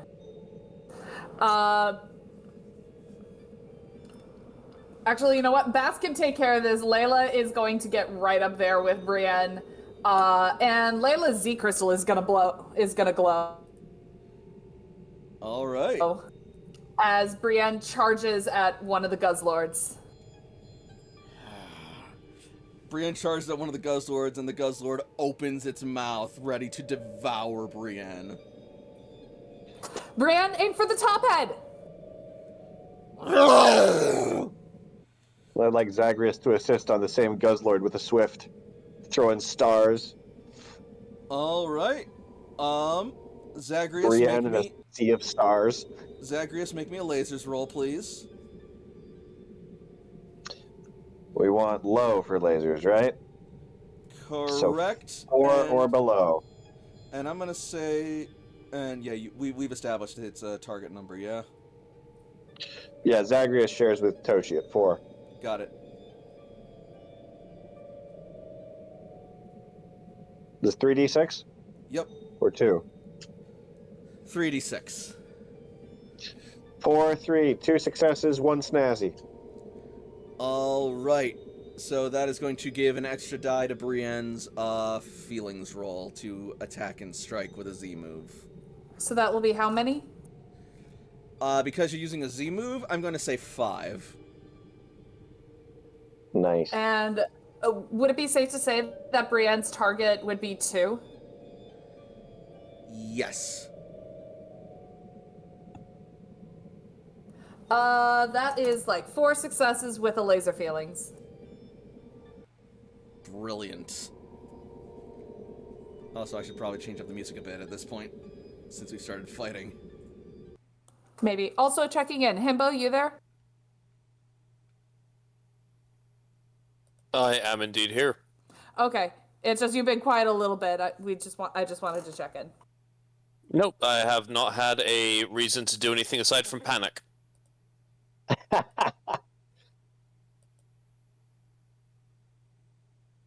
Hey, Jakob.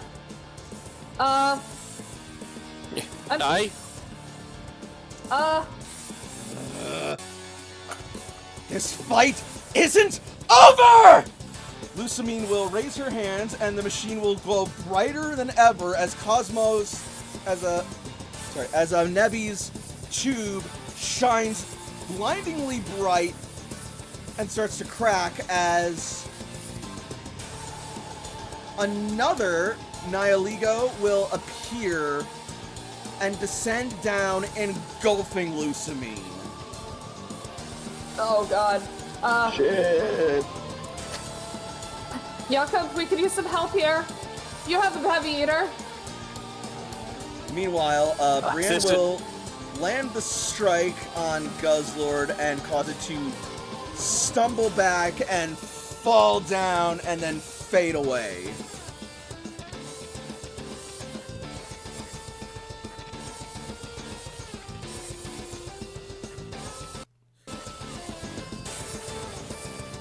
Meanwhile, the Nihiligo will rise up from engulfing Lucamine, and its hue will shift to a darker, more translucent one as it sprouts several tendrils that thicken out with large needle-like appendages and eye spots at the end of them, with Lucamine floating suspended in the bulb in the center. Holy shit. I forgot how terrifying that looks.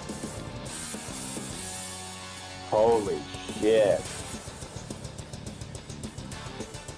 Jelly woman. No, not as sexy as Giant Woman. No, not at all. No, it's bad. Jakob, help!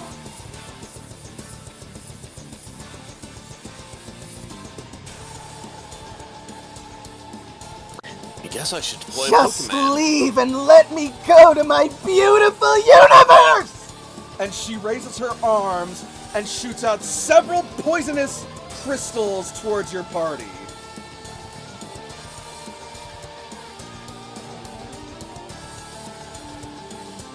Zagreus braces. I will deploy Robin to intercept one of them. Alright. Have Robin roll me feelings. His target number is going to be 5. Oh no, he's immune to poison. Do I have to roll? Yes, because there's still the fact that the act of him moving and intercepting as many needles as he can. Alright, how many was it? 2? 3. Got it. And what's his target? 5. Or no, wait, Well, Whichever feelings one. is 2. yeah. For me, feelings is 2, so that's Then yeah. laser feeling. And a success. Yeah, and also, yeah, so it would be the higher one, whichever one is good for his, yeah, his probably like 2 or 1 even, possibly. The Snorlax isn't a special guy at all, a special attacker guy at all. Had to correct myself. I was about to be offended.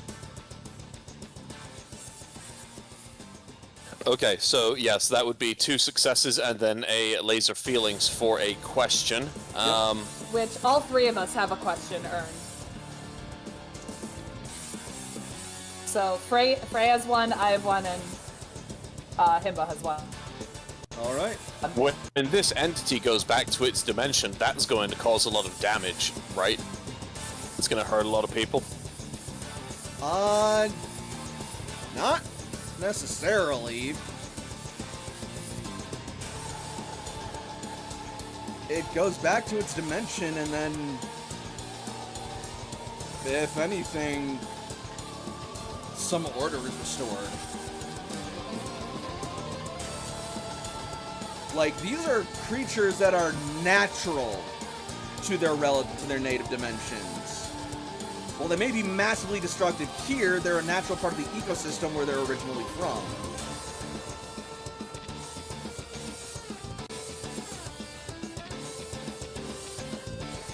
Are they just here because our science got all messed up and forced them to be here like the entire Yes. story of Doom? Uh-oh. Okay. How about for my question, what's the best way to get this Guzzlord back on the other side of Ultra Space? Well, in the absence of an Ultra Portal to push it through, beat it down until it's too weak to keep fighting, and then it'll probably fade back the way that it did for Layla. Striking at its top head is a weak point. Rad. For my question, because Bass has been sneaking around to try and free Nebby, what does Bass need to do to free Nebby? Well, currently its containment is cracked, so if you can find a way to shatter it, then run up and snatch it while Lucamine is busy fighting, that might do the job. So it has to stay hidden, shatter the containment tube, and abscond with Nebby. That doesn't sound too hard to do. Yeah, good luck.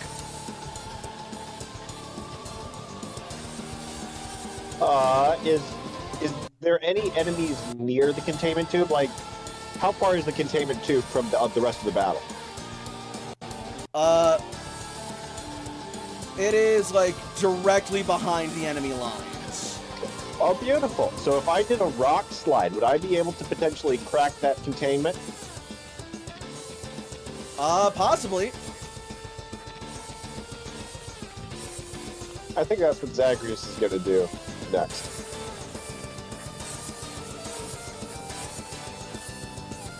We don't exactly have an initiative here. No, that's fine.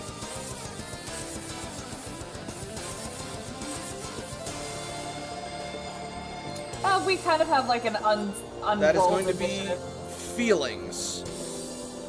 Feelings on force. I need 4 or higher. Yep. That's not terrible. 3d6. Correct.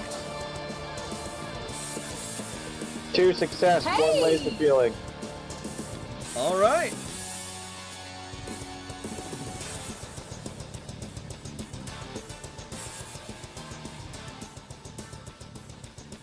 So, you will manage to use your rock slide to summon a bunch of rocks that will start crushing and bashing and breaking through the machines, and that will, in fact, shatter Nebby's tube. Lusamine looks around in rage. No! No! You're ruining everything! And then she will lash out and stab at, your Pokemon with one of her tendrils, slamming it, attempting to slam it and send it flying across the room with powerful rock-like attacks. That is going to be a feelings roll to avoid that. All right. And I'm going to give you 2 die for this. Yeah, because it's rock against fire. Okay, 2 dice.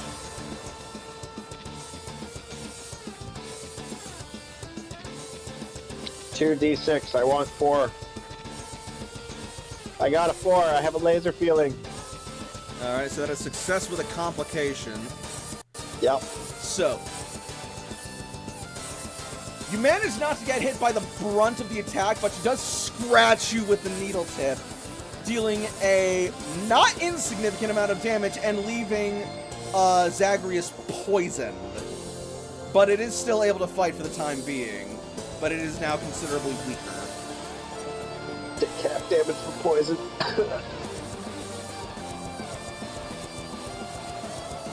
Oh no, I just said that you were poisoned, not that it did poison type damage. Ah, shit. Well, at next opportunity, nuh-uh. Alright.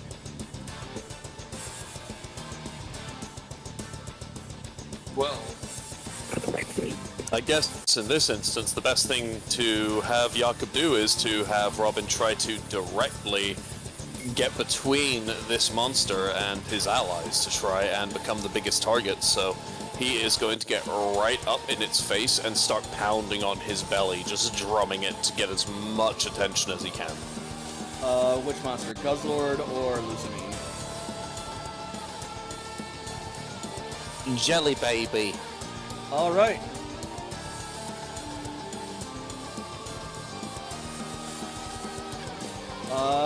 I'm gonna call that a feelings roll.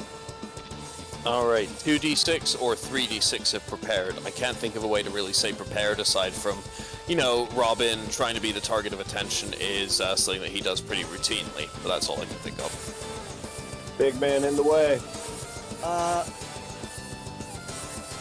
I'll give this to you because this is part of a strategy that you enact, so that I would call that preparation.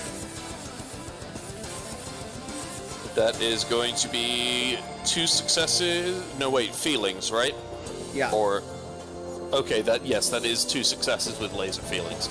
Either way, whether it's feelings or lasers, it's 2 successes with laser feelings. So that's good. Alright, you start drumming down on your belly, massively increasing your attack power at the cost of your health. And the ripple effect, you do get Lusamine's attention, who looks at you and winces with repulsion. Ugh! Vile, disgusting creature! I'll wipe the ugly blight of your existence away from my universe! Just leave me alone! And she is going to surge forward and attack Robin, while the other Guzzlord is going to try and rush down Layla. People allowed to have different aesthetics. Don't be a hater.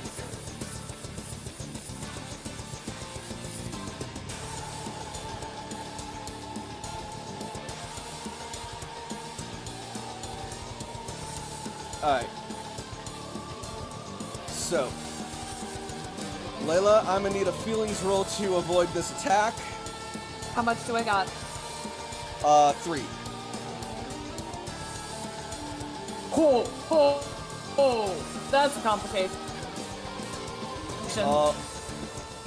Alright, so you manage to avoid its main mouth, but you feel one of its secondary mouth tendrils grab onto your boot and chomp down, and you feel your ankle shatter in its grasp. Oh, dick, you just made me mad. Brienne is able to cut it so that it releases you and you're not trapped by it, though. But now, oh, good. You are, like, immobilized.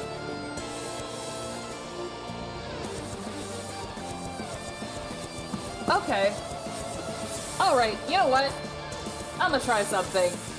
Meanwhile, I'm gonna need Robin to make me another feelings roll. 3d6 to either avoid or endure Lucamine's barrage of attacks. You know it's gonna be endure. Alright. Uh-oh. That's 1. Okay, so it is able to take all the attacks and remain standing, but the belly drum has taken its toll, and it is looking wobbly. It looks like one more strike ought to take. It looks like one more good strike might take it down. But Lucamine's attention is solely on it right now. She might leave herself open to other attacks. Layla, you were gonna do something? So, yes. Couple things. First of all, Layla is gonna try something that she's never done before, and something that I had just thought to do. Layla is going to get Caliburn out. Alright. And, as Layla wields Caliburn, like, the way that Caliburn wraps themselves around Layla, Caliburn is basically going to help Layla move kind of like a marionette. So that way she can still, like, she can still move and fight, but she's not putting any weight on her broken ankle. Cool. Layla is going to assist, not Layla, Cece is going to try and have, Urshifu assist you by taking out this thing's mobility as well, striking it from behind.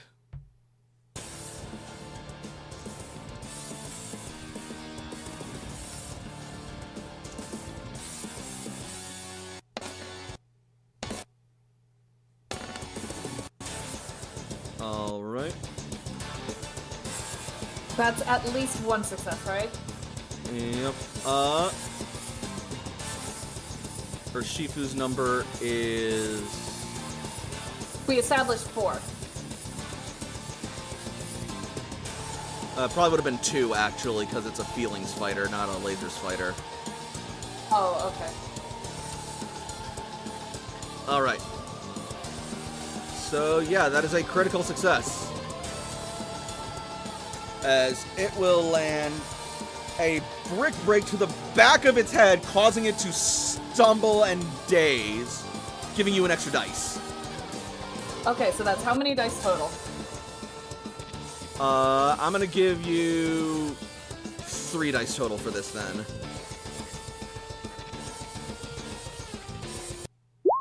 That is a critical success. That was a feelings roll, right? Yeah. Okay, yep, that is a critical success. Alright, that will give you enough time to not only adjust and get back on your feet, but with the daze caused by Urshifu's attack, that'll give you the time you need to quickly adjust, walk it off, and basically re-accommodate yourself to this new walk brace. Yep. Basically, with Caliburn guiding her, they're just gonna go in for an aerial ace. On the Guzzlord? Yep. Alright, roll it. How much? 3d6. That's 2 successes. Alright, that'll be the tipping point, and Guzzlord will topple and start to fade away. Nebby is in sight, and she is distracted. Excuse me. Bass would like to use Water Shuriken to get Nebby out. Alright, 1d6.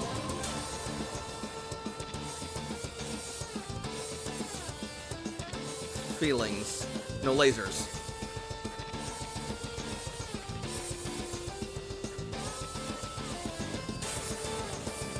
I don't think we've ever established Bass's number before then.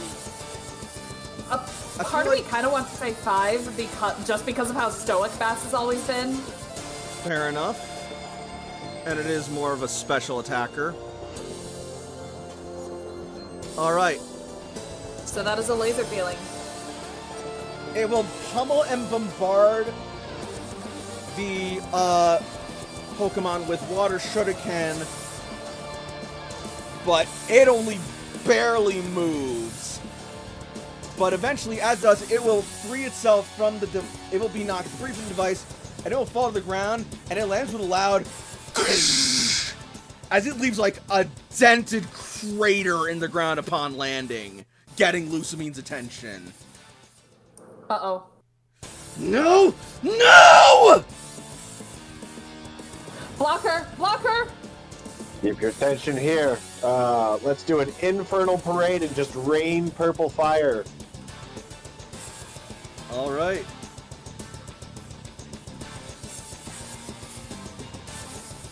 Maybe on both of them if there's 2 Nihiligos. The one Nihiligo is down. Ah, fair enough. Well, just her. She gets all the purple. Yep. Matches her legs.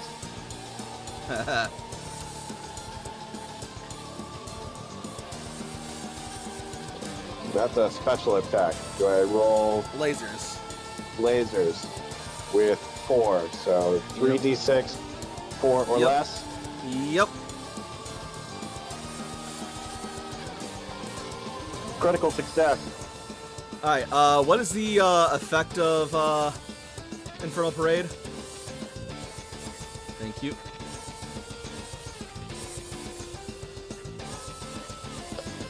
She's covered with jellyfish.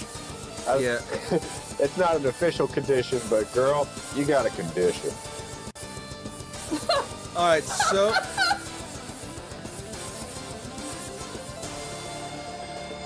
That was smooth. So- That.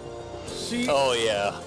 So, I am going to say that it's not very effective, but you do land, and it does stifle her enough that it will give someone else an opportunity to intercept her and stand between her, which Urshifu will very quickly do. And on top of that, yeah, she is burned! Your fire is nothing! You're all nothing! And then she will lash out at Zagreus once more. And that's going to be a feelings roll to avoid that.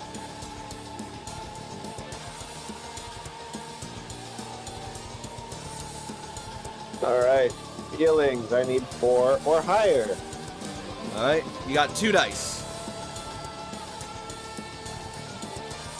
Critical, Hey! no, not critical, but double Regular with success feelings. with laser feelings if you have any questions at this point. Nope. Alright. So, she will strike out at you, but despite your poisoned state, Zagreus will jump out of the way. Not poisoned anymore. He healed himself as a bonus. Yep.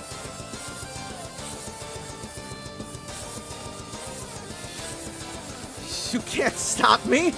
None of you can! Don't you see? This is destiny! This is my life's work!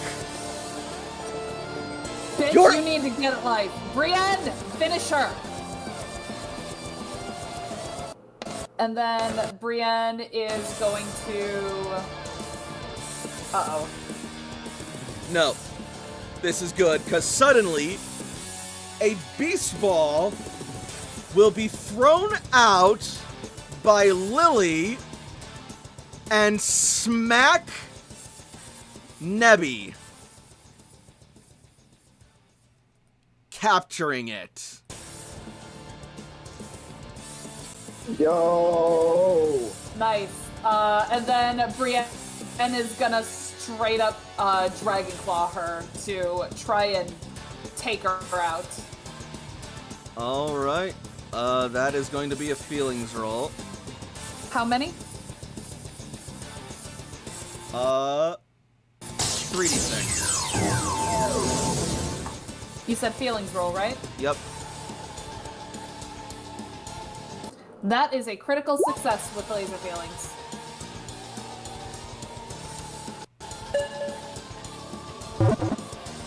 So, as the beast ball wobbles on the ground and Lusamine goes to try and smash it, Brienne will intercept, not only countering the tentacle, but managing to strike directly at the bulb, storing Lusamine's body, and place a massive crack in it as she cries out in pain and frustration. And then finally,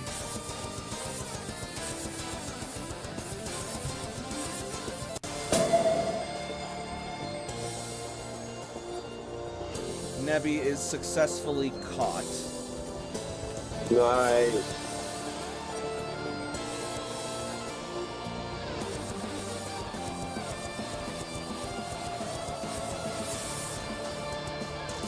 And Lusamine is currently freaking out from the pain of the strike as her form is like struggling to remain stable. She's unstable! Now's my chance! Sylvali! And then Gladion will throw out his own Pokemon, and Sylvali will join the fray.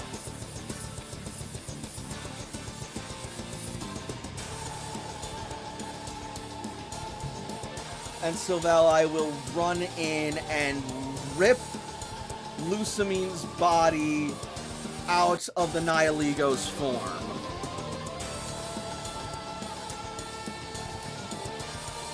What the fuck?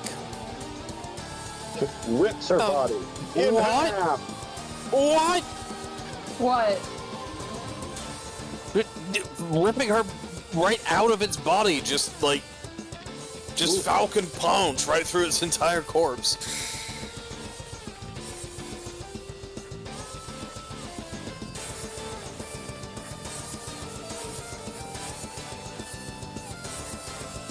And with that, Nihiligo faints.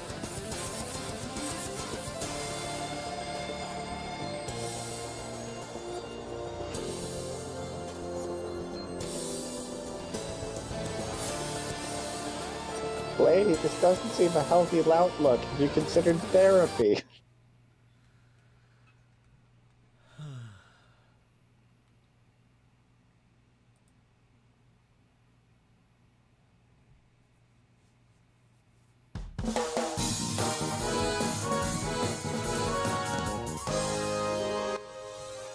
And so, the machine powers down, and around you, you will see the holes in the stars begin to close, and the noises will gradually fade as the creatures are returned to their home universes.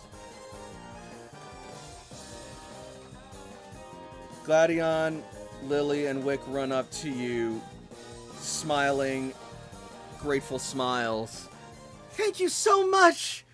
You saved this whole quadrant and our company. And us. Oh, thank you. Wick will then look over to Lusamine. Oh, poor Lusamine. What happened to you? Mother. Let's get her to a medical pod.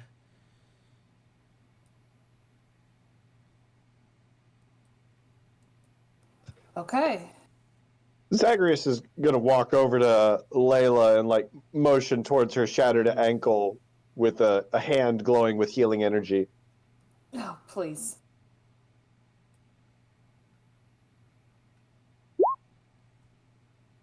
Oh, thank you.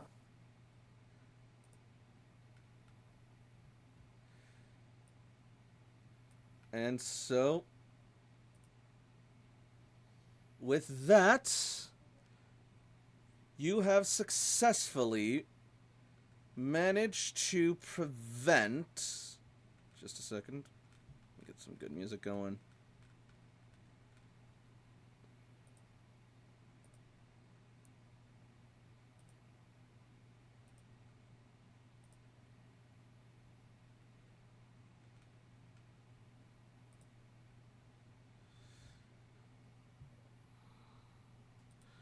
There we go.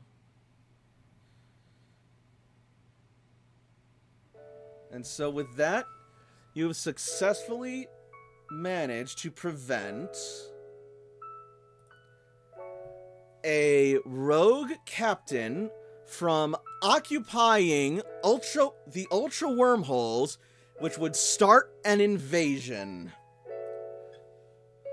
Soon, the consortium ships managed to arrive on the scene and begin initiating repairs and making proper rests, and your ship is credited with the high honors of a successful mission, and your reputation is bolstered throughout the consortium. You are then later brought back to your ship, where AJ reports that Captain Surge is starting to make a recovery, and that Missing Numbers' influence is all but purged. And hopefully soon he should be back on his feet. Okay. I think it's time for us to go home then. Yeah. Home sounds pretty good.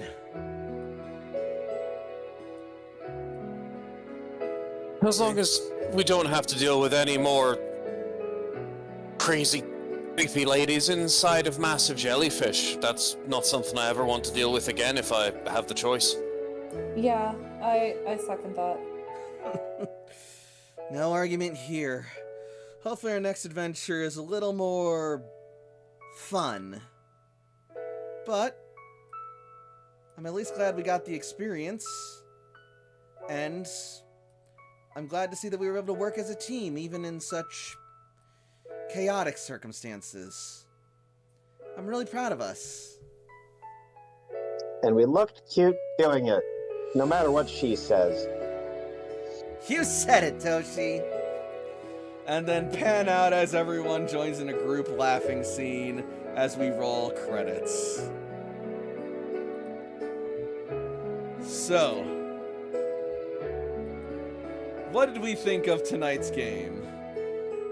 Hot damn. That was fun. Yeah, I'm a little surprised I pulled it off, and how well it actually kind of worked. And I was actually kind of liking some of the ideas and concepts we were throwing out there too. No, it did go well. It went pretty good. Like for how it's literally a one-page rules, right? Yeah. And it was Yeah. really good fun for the whole time. And it's 1 page of rules. Yeah, it's a very And, simple like- system. Not only is it 1 page of rules, close to 1/10 of that page is taken up with credits. Imagine if 1/10 of the pages of the rule books we have for the Pokemon RPG book were taken up with credits. It'd be 45 pages of credits in some of those suckers. This is light, but the system produces a lot of really fun stuff. Oh yeah, no, Lasers and Feelings has been consistently a hit every time I've run it for people, and I have had people at my tables clamoring for more on off nights and any chance we get to just do it casually and fun. Oh, yeah. that just gave me a really good idea for a gift that I cannot tell you about, but I will tell everybody who's not you about. Sweet. Oh my lord. So it turns out that all of these Lasers and Feeling sessions are actually just Toshi has been writing fanfiction or something. Yup. Can it be? Oh yeah, I was actually, my initial idea was that this was Jagger's fanfiction. Yes. But I could totally have it be Toshi writing it too, because that would Or, be just... we haven't developed Toshi and Dudley used to be, I hesitate to say friends, but they worked together and they had a Colleagues. rapport. Yeah. So this could be something they work on together. Sure. Oh my god, this is something that AJ fucking stumbles upon on the mission and then... Just for funsies. Yep. Yes. What are you talking about all this sci-fi stuff? Oh my god, I would love for the fact that AJ is just finding all of this is Dudley, what is this? AJ walks up and Dudley is just writing, has headphones in, talking to himself, and is and then the jellyfish in space, it hits Layla, and then Layla's poisoned with the neurotoxin venom from space. And it's Dudley, what's happening? He's nothing, and he just starts stuffing everything in a backpack. He just starts eating his fucking notebook. You can't pull everything! Just pulls up his Pokegear, just snaps it in half, and he's nothing's happening. It's okay. It's okay. Absolutely You are hilarious. 11 and you got caught with a Playboy POV. It's no, it's okay. I didn't do anything. This isn't weird. That was a lot of fun. The Dudley's fanfic angle for this is hilarious, and if we want to do episodes in the future of Dudley's fanfic volume 2, hilarious. I'm super in. Yes, Oh, tell yeah. me. Oh, 100%, but we're not going to pitch any more of that without Strider here, because I'm sure he would love to hear more about this. So, Hell yeah. in the meantime, I am simply going to say thank you all for watching. If you're watching on Twitch, be sure to follow me for more streams in the future. And if you're watching on YouTube, be sure to leave a like and a comment and get your voice out there and join the Working Class Pack by hitting that subscribe button. And until next time, good night, everybody, and happy Pokemon. Mwah, good night, everybody. Bye-bye.